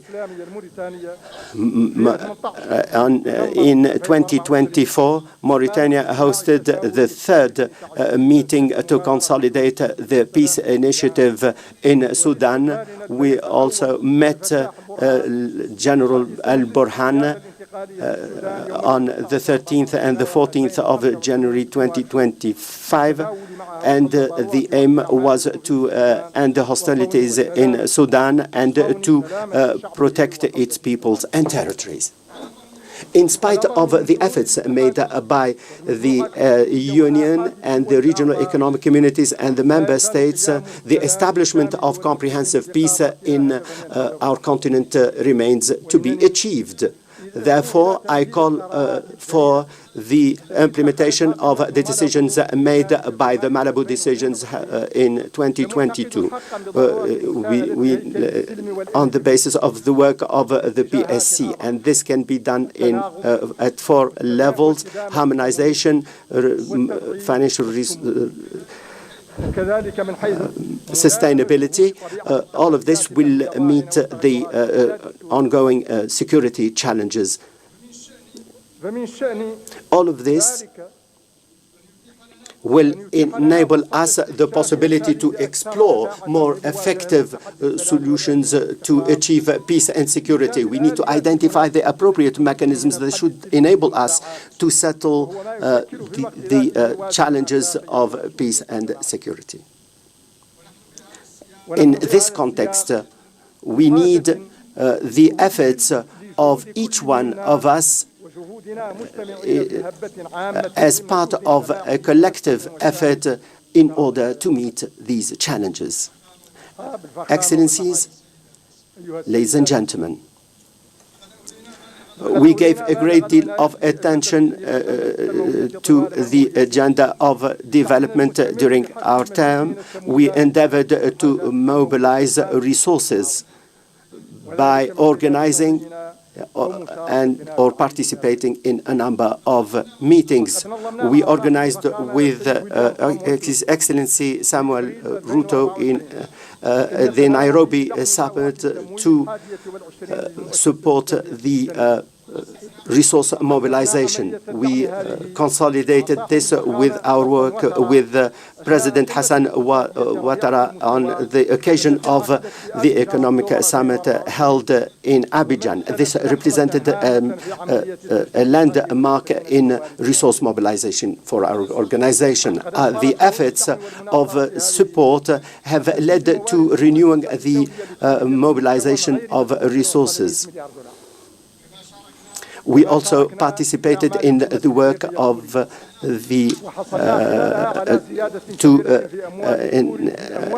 mobilize more resources from Korea for the benefit of development. The volume reached for Africa from $5.5 billion to $10 billion, in addition to $14 billion to finance exports for countries investing in our continent, in addition to the 4th edition of the China-Africa Summit at the level of the heads of state. China declared to devote $50 billion to boost development in our continent. In addition to the efforts made for resource mobilization, we endeavored during our participation in the 7th meeting in Italy and the BRICS meeting in Russia in October.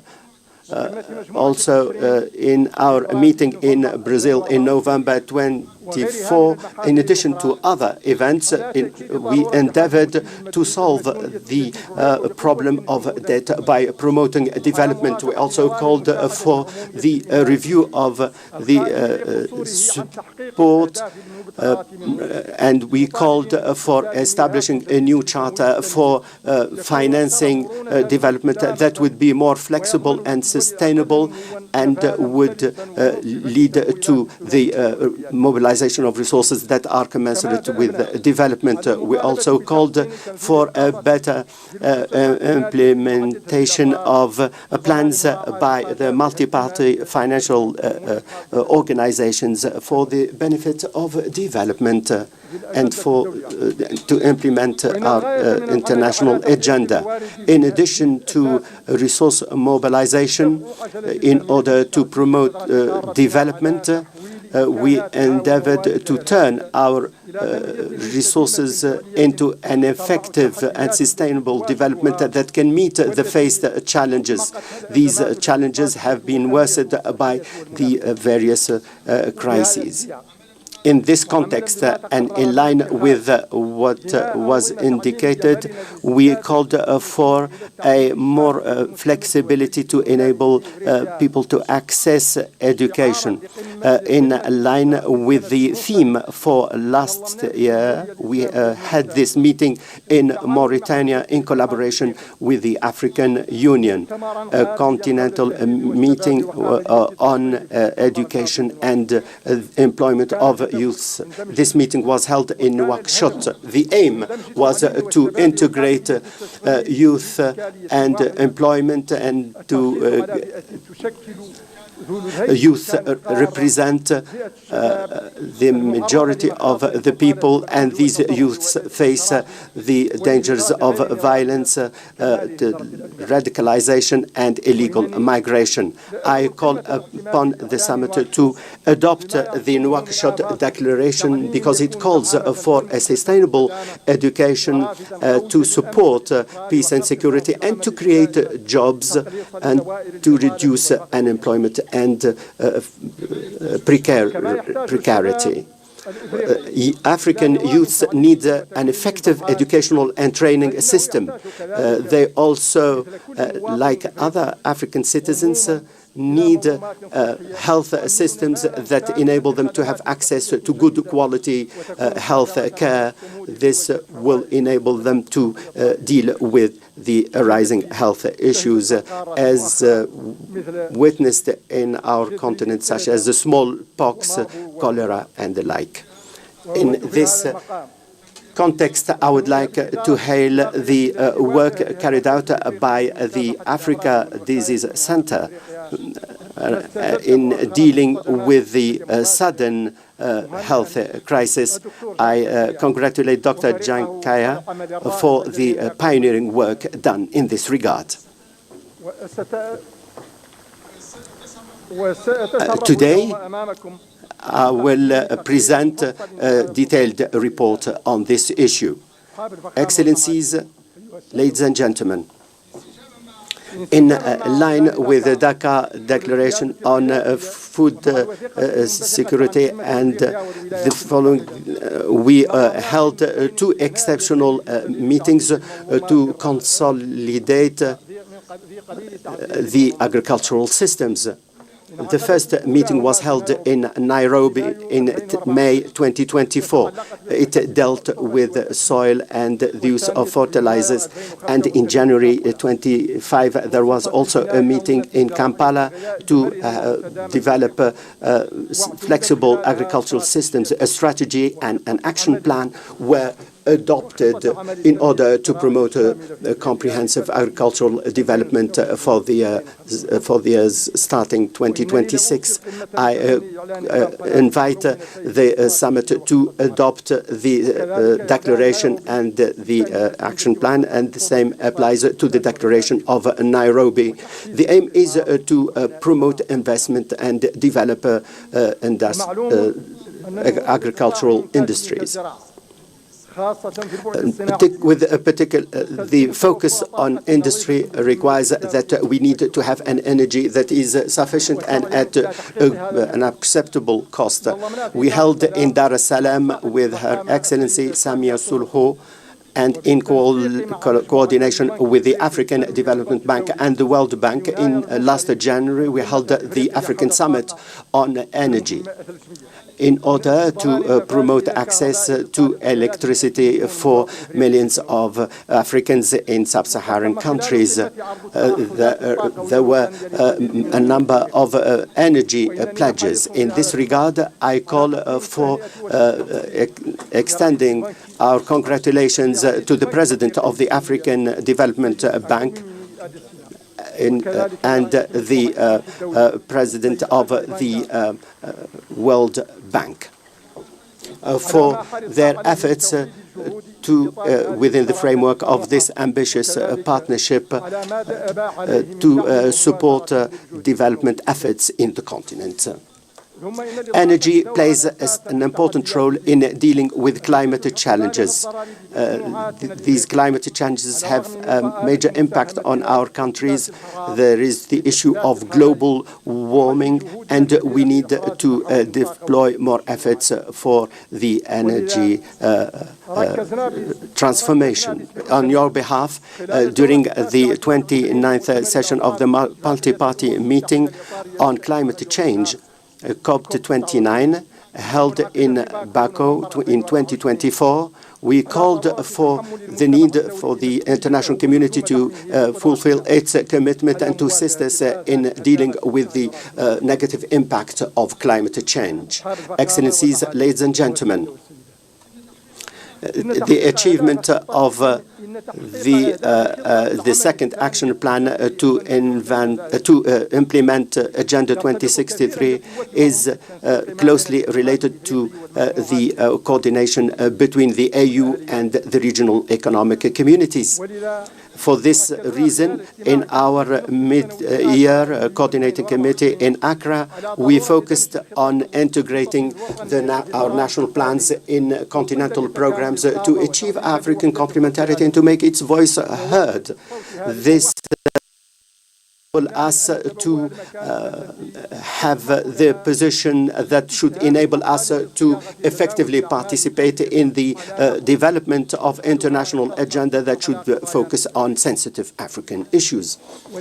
Therefore, in all these events, we defended the rights of the African continent in its representation in the Security Council. We also called for a review of the international rules of governance. Our efforts were positively met, and there were clear commitments to work on them in the various meetings.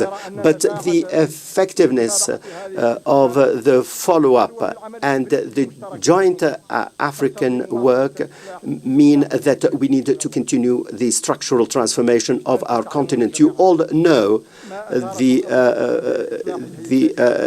questions raised by the structural structural transformation, such as the principle of alternation and how this is implemented in addition to distribution of positions. Because of the sensitiveness of this issue, we held an extraordinary meeting of the Executive Council, during which there was a decision to see how we can apply the principle of alternation to have a just alternation between the regions. In line with this reformist spirit, we worked on the review of the skills within the African Union. An extraordinary meeting of the Executive Council was held in November 2024 to make a decision on the best ways to carry out this operation. Following extensive consultation, the Council identified solutions to this issue. It established a clear roadmap to continue this process. Excellencies, ladies and gentlemen, in my initial speech, I emphasized the need to overcome the challenges, and I indicated that this could only be done by joint efforts on the basis of our common destiny in order to achieve our noble objectives. Today, I reiterate the same issue as I hand over the chairmanship to His Excellency President João Lourenço, wishing him full success in the mission he is entrusted with. I express my readiness to continue with supporting him. I should seize this opportunity to extend my thanks to Musa Faki Muhammad, the chairperson of the African Union Commission. I hail his leadership skills. I thank him for his valuable support during my term. I extend my thanks to the members of the African Union Commission and the various organs of the organization. I'm very proud for being able to serve my African continent and to be its voice in international meetings. I end my term fully convinced of the capacity of our continent to achieve the objectives of Agenda 2063. I'm more determined to work more effectively in this regard. I reiterate my congratulations to President João Lourenço. I wish him full success. I wish our summit full success. Long live the African Union. Long live Africa, independent and prosperous. I thank you very much for your attention.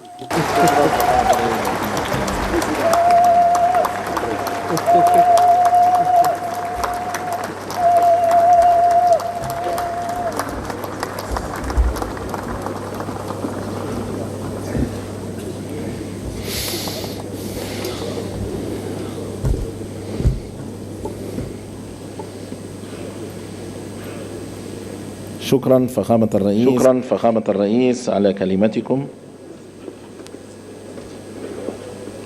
Excellencies, ladies and gentlemen, now allow me to invite His Excellency Ambassador Yusuf Mundoha Asumani, Ambassador of the Union of Comoros to Ethiopia and Permanent Representative to the African Union, Dean of the African Ambassadors in Ethiopia, to introduce the new Bureau of the African Union Assembly for this session.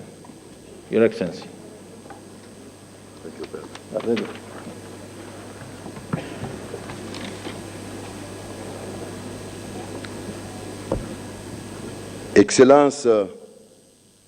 Excellencies, Ahmed Al-Ghazani, current President of the African Union and the President of the Islamic Republic of Mauritania, Your Excellency Abiy Ahmed, Prime Minister of the Federal Democratic Republic of Ethiopia, Your Excellency, Excellencies, ladies and gentlemen, heads of state and government of the African Union states, Your Excellency Mahmoud Abbas, President of the State of Palestine, Your Excellency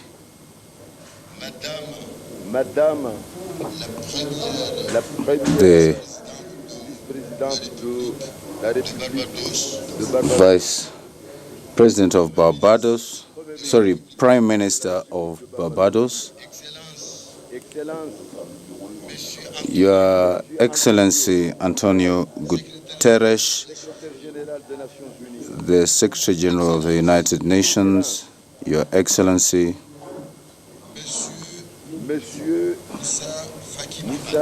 Musa Faki Muhammad, Chairperson of the African Union Commission,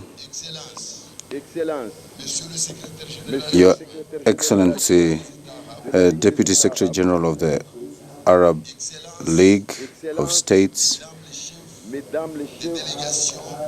heads of delegations, excellencies, ambassadors, permanent representatives and observers of states, excellencies, commissioners, excellencies, heads of African Union organs, invited guests, all protocols observed, Assalamu alaikum. I have the honor of introducing the Bureau of the Conference for 2025 pursuant to Article 16 of the Rules of Procedure of the Conference. The Bureau is as follows. Chair, the Republic of Angola, Southern Region. First Vice Chair, the Republic of Burundi, Central Region. Second Vice Chair, the Republic of Ghana, Western Region. Third Vice Chair, Jamhuri ya Muungano wa Tanzania, Eastern Region. Apologies. Rapporteur, the Islamic Republic of Mauritania, Northern Region, which is submitted for your approval. Thank you, Excellencies. Thank you, Your Excellency. Thank you, Your Excellency, and congratulations for the new elected Bureau. I have the honor now to invite Excellency Muhammad Wil Sheikh Al Ghazwani, President of the Islamic Republic of Mauritania, to deliver his handover speech. Your Excellency, please.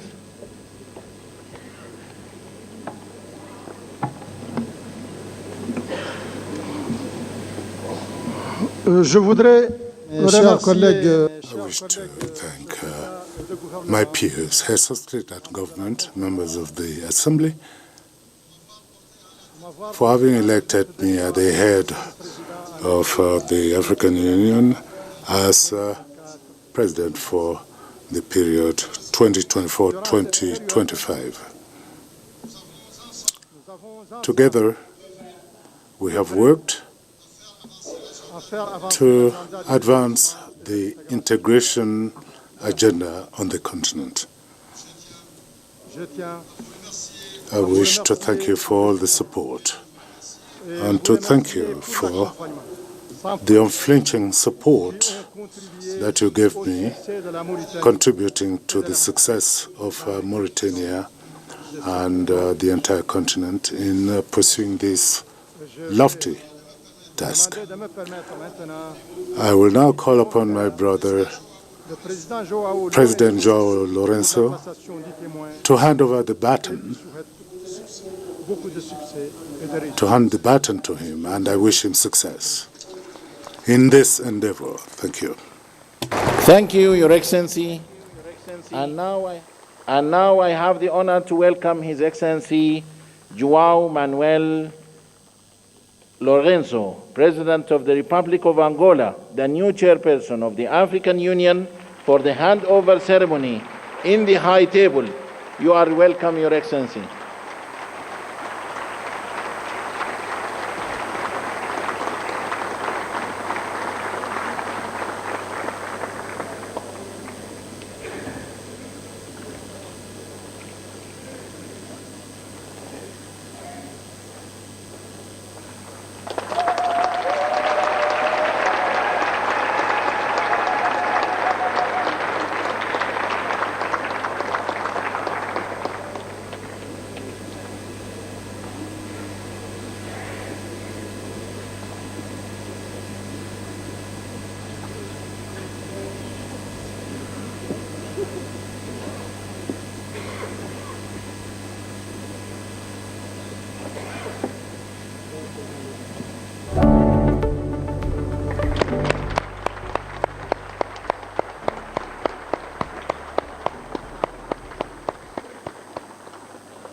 Congratulations, Your Excellency.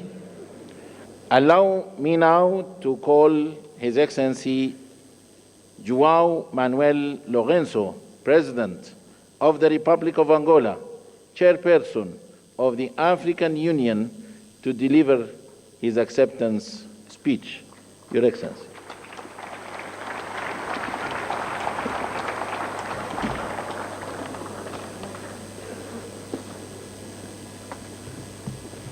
Your Excellency.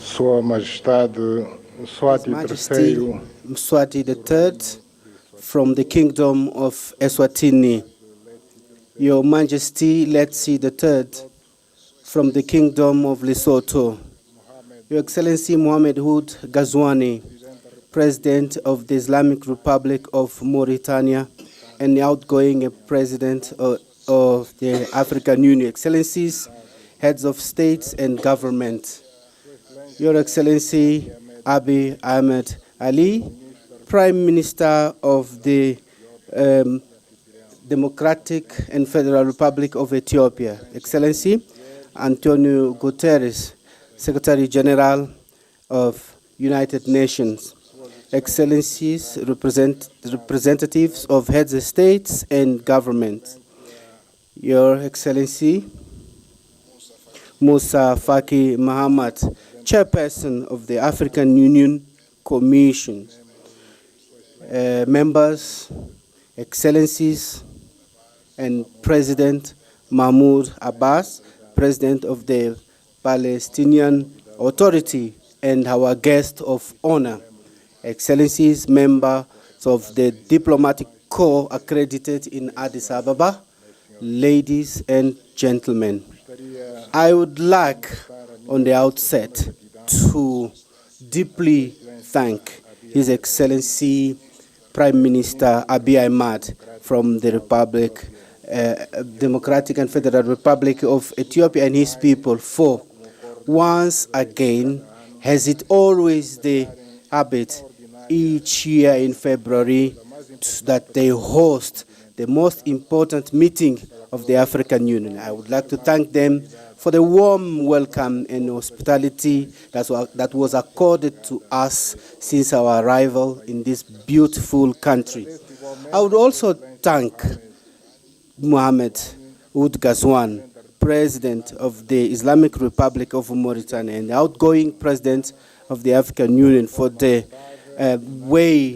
proactive way, dynamic and proactive way that he led our organization during his tenure.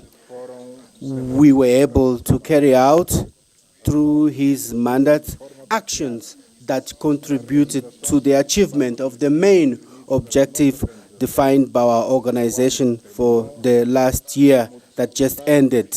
And we also built educative systems that are strong to allow quality education for African citizens, taking into account the better performance of our continent at the global stage, taking into account the objectives of the Agenda 2063 of the African Union and Agenda 2030 of the United Nations.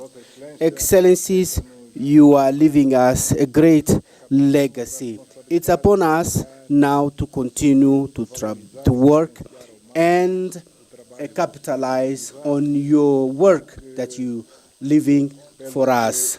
And I count on your support and experience, as well as the support of all the other African countries, so that Angola can also undertake a presidency that will be at the level of our expectations, and that we can also add our efforts for the achievement of the development goals of our countries, together with the achievement of Agenda 2063 in all our efforts in building the Africa that we want. My thanks are also addressed to all the African countries, but most especially Southern region, for the trust entrusted to us in order to lead in 2025 the African Union, at a time when our continent is faced with major challenges related to peace and security, which are a blockage to many initiatives and actions that we want to undertake for the development of our nations.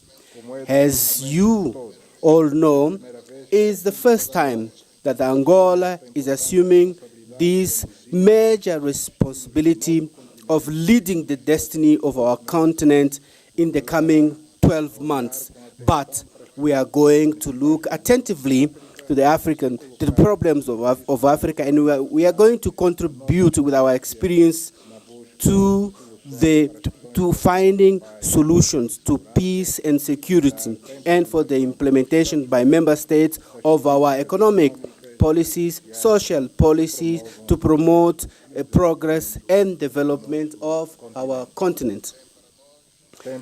This is very important for us. The fact that we are assuming the chairship of the African Union in 2025, at the time we are also celebrating 50 years of our independence, national independence. Excellencies, ladies and gentlemen, throughout this conference, many issues will be discussed that are very important for our continent. The working framework of the African Union and the operationalization, the issue related to justice for African and people of African descendants to true reparations, which is the theme selected for this year, and a theme that Angola also chose for its chairship, which is related to the building infrastructure as a factor for development for Africa. These aspects, if combined, can allow us to build a communication channel and a channel of dialogue with our partners. It will make us understand the importance and the advantage of cooperating for a developed Africa Africa that is industrialized, that is going to win over hunger, misery, and unemployment, and reducing the probability of armed conflict and illegal immigration.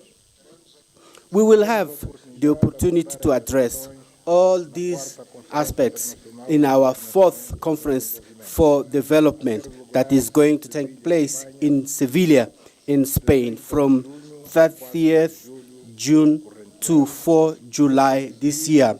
And we believe this is a historical opportunity to redefine the rules of financing based on economic justice and inclusion, taking into account the commitments from previous conferences that were not fulfilled, especially the Monterrey Consensus, Doha Declaration, and Addis Ababa Declaration. The 4th Sevilla Conference is going to address the challenges that we have faced in the funding for development and promoting the adoption of innovative solutions and more effective solutions, such as fiscal justice, debt relief, climate funding, reforms in financial and global institutions, and social inclusion. These are going to deserve our attention so that we can adopt a common position that can ensure the continent to reinforce its influence in the global governance and the reduction of the cost of the debt and for a sustainable development of our continent. The achievement of these objectives is going to create synergies that are going to promote more trade, more cultural exchange, and technology and other aspects that are going to bring benefits for all the parts involved. We believe that in the objective that we aim for our countries, we include issues that are for priorities, especially in fundamental infrastructures, railways, roads, airports and ports, power supply stations that are essential for the industrialization of our continent and to improve the living conditions of our people.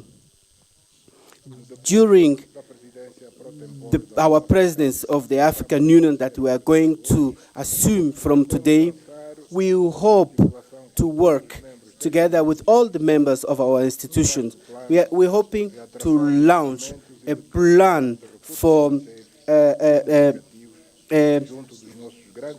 together with our partners so that the African Union Commission can be able to establish the basis for infrastructure projects that are going to be undertaken in our continent. We would like to underline the contribution of Angola for the development of Africa, taking into account our superavit when it comes to energy supply, especially in this sector of energy.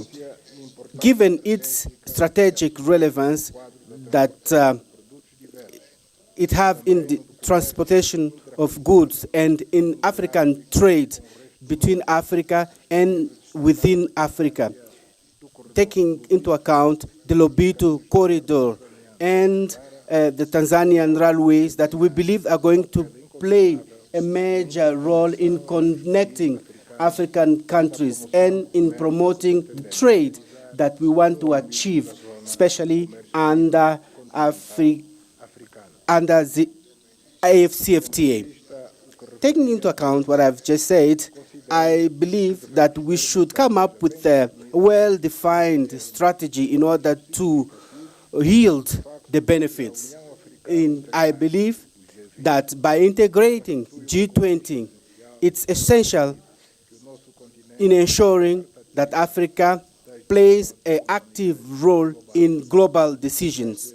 Excellencies, ladies and gentlemen, the strategic lines of our presidency are aligned in general terms with the priority actions defined by our continent, especially under the acceleration of the implementation of the second 10-year implementation plan of the Agenda 2063, especially covering 2024-2034, centered in transportation infrastructure, connectivity, energy, natural resources, peace and security, agriculture, blue economy, continental integration, and African free trade area and strategic partnerships. In this framework, our major lines of our interventions of major importance is the issue of peace and security, because we believe this is one of the pillars for the materialization of the aspirations of our Agenda 2063 of the African Union, especially the program that aims at silencing the guns by 2030, by transforming Africa in a peaceful region, safe, with a promising future, with prosperity for all Africans, and in placing our continent in the development route. In the reports of our activities, the undertaken has a champion, AU champion for peace and reconciliation in Africa. I made a detailed presentation, the activities that I undertook in helping the achievement of peace in our continent, especially in the eastern region of the Democratic Republic of Congo. I will also present my vision on what I believe that is essential to be taken into account in the future in order to put an end to the conflicts in Africa and in order to address the challenge of unconstitutional change of government, terrorism, invasion, and occupation of neighboring countries. We also have major challenges related to natural disasters resulting from climate changes and Marburg, cholera, and other diseases that are affecting us, and call on us to unite our efforts in order to find collective solutions for their elimination. In this perspective, I believe that it's essential that the third conference on the oceans that is going to take place in France is an opportunity for us to address the main concerns of this topic and that are affecting our continent. With more than 30 coastal countries, our continent will have to protect maritime ecosystems and promote blue economy and undertake more actions against illegal fish, maritime pollution, and against climate changes, which are major challenges that we have to face together permanently. I would like to hope that this conference will contribute to reinforce our coastal resilience and building conditions to mobilize international funding for sustainable projects under the blue economy.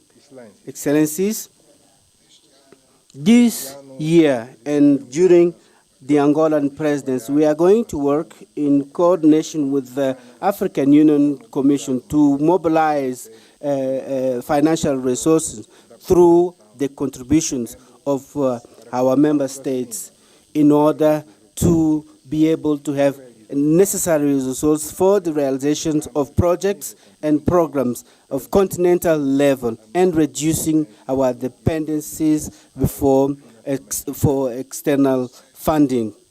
Excellencies, ladies and gentlemen, we are living a global landscape, a very challenging global landscape, especially with the challenge in our continent and in Eastern Europe and Middle East.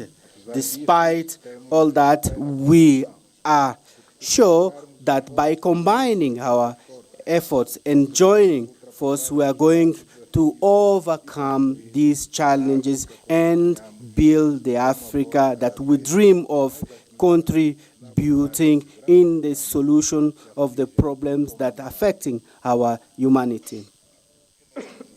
It's in this context that I believe that we should continue to act together so that the United Nations will be more inclusive and more aligned to the challenges and opportunities.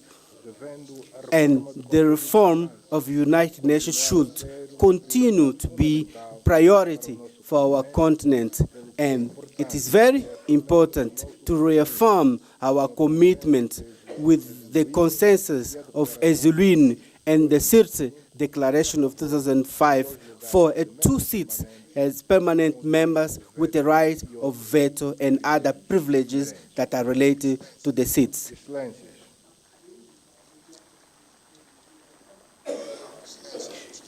Excellencies, I would like to call on you, your best contribution, so that our presidents of our continental organization that we assume today can take part, can happen in a climate of understanding and the dynamism that is necessary in this long work that we together undertake for the transformation of Africa as a continent that rich and prosperous for its people. Allow me to address my vote of thanks to His Excellency Musa Faki Muhammad and the outgoing commissioners that had their mandates at the Commission for their excellent work throughout their mandates at the helm of our common house of Africa. I wish to the new coming Commission successes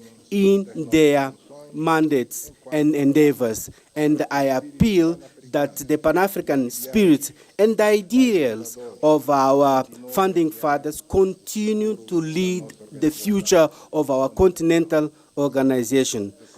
I would like to hereby accept to undertake the functions of the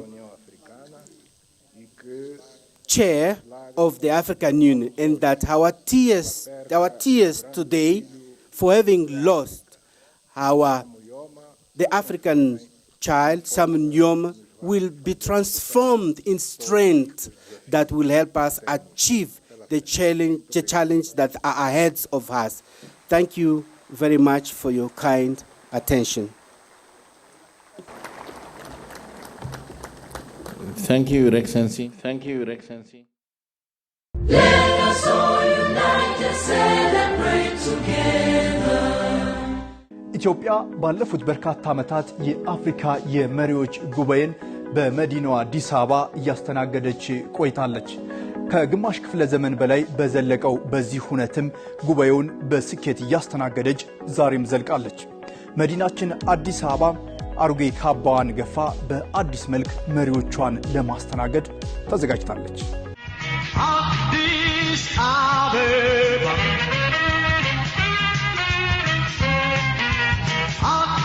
የዘንድሮ 38ኛው የአፍሪካ ኅብረት የመሪዎች ጉባኤ የአህጉሪቱ መሪዎች የተቋማት ተጋባዥ እንግዶችና ሌሎች ተሳታፊዎች በተገኙበት በአህጉሪቱ መዲና አዲስ አበባ ይከናወናል።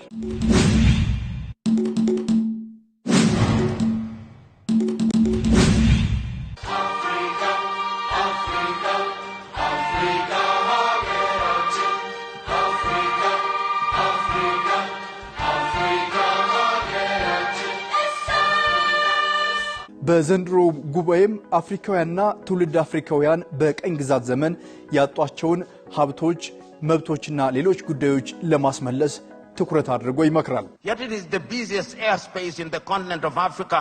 Minerals are being taken away to Europe and America.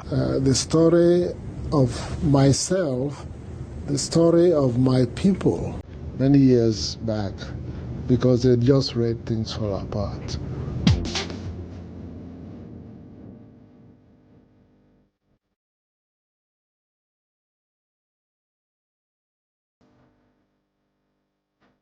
አሚኮም ጉባኤው ተጀምሮ እስኪጠናቀቅ ፈጣንና ትክክለኛ መረጃዎቹን ከዛው ከአፍሪካ ህብረት አዳራሽ ወደ እናንተ ያደርሳል።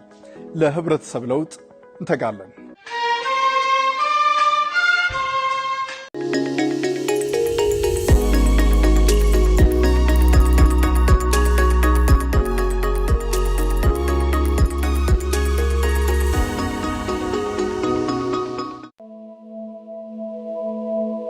ነው የልጅ መድኃኒት ለመጣለት ነው። ግባና ጠብቅ፣ ቶሎ መለሳለሁ። እና ዛሬም ተተሽውልት ሄጂ ነው? ልጄን ከሰው አይን አልከተውም፣ ራሴ ሂጃ መጣለታለሁ።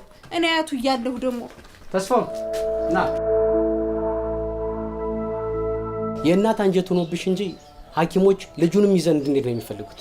አንድም ያለበትን የጤና ሁኔታ ለማወቅና የሚያስፈልጉትን የሕክምና እርዳታ ለመስጠት፣ አንድም ደግሞ የጸረ ኤችአይቪ መድኃኒት የሚወስዱ ልጆች ማህበር በግቢው ውስጥ ስላለና እኛም ያለበትን የጤና ሁኔታ በማስረዳት የማህበሩ አባል የሚሆንበትን ነገር ለማመቻቸት አብሮ ነው መሄድ ያለበት። እንደዛ ከሆነ መንገዶኝ ናኒር ልጅ ናናት ያብረንት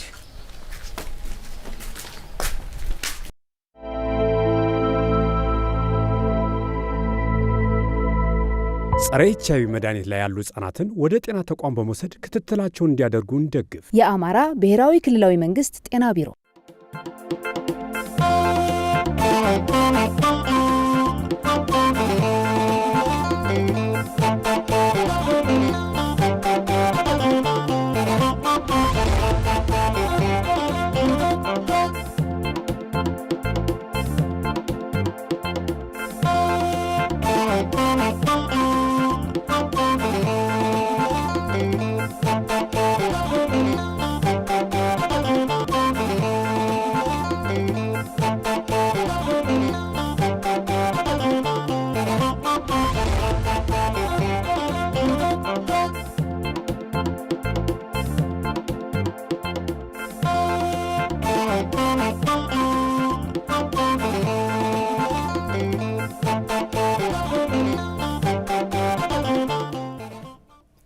ጤና ይስጥልኝ እንደምን ዋላችሁ የተከበራችሁ ተመልካቾች። ከአፍሪካ ህብረት የመሪዎች ጉባኤ በነበረው የቀጥታ ስርጭት ምክንያት የዜና ሰዓታችንን ባለመጠበቃችን ይቅርታ እንጠይቃለን።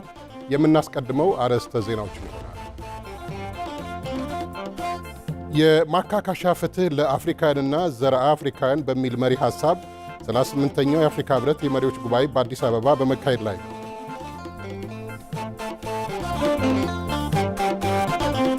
በደብረ ታቦር ከተማ የተገነባው የመብራት ኃይል ማሰራጫ ጣቢያ በአምራች ዘርፍ ላይ የሚከሰተውን የኃይል አቅርቦትና የመብራት መቆራረጥን የሚያስቀር መሆኑን የደብረ ታቦር ከተማ አስተዳደር ገለጸ።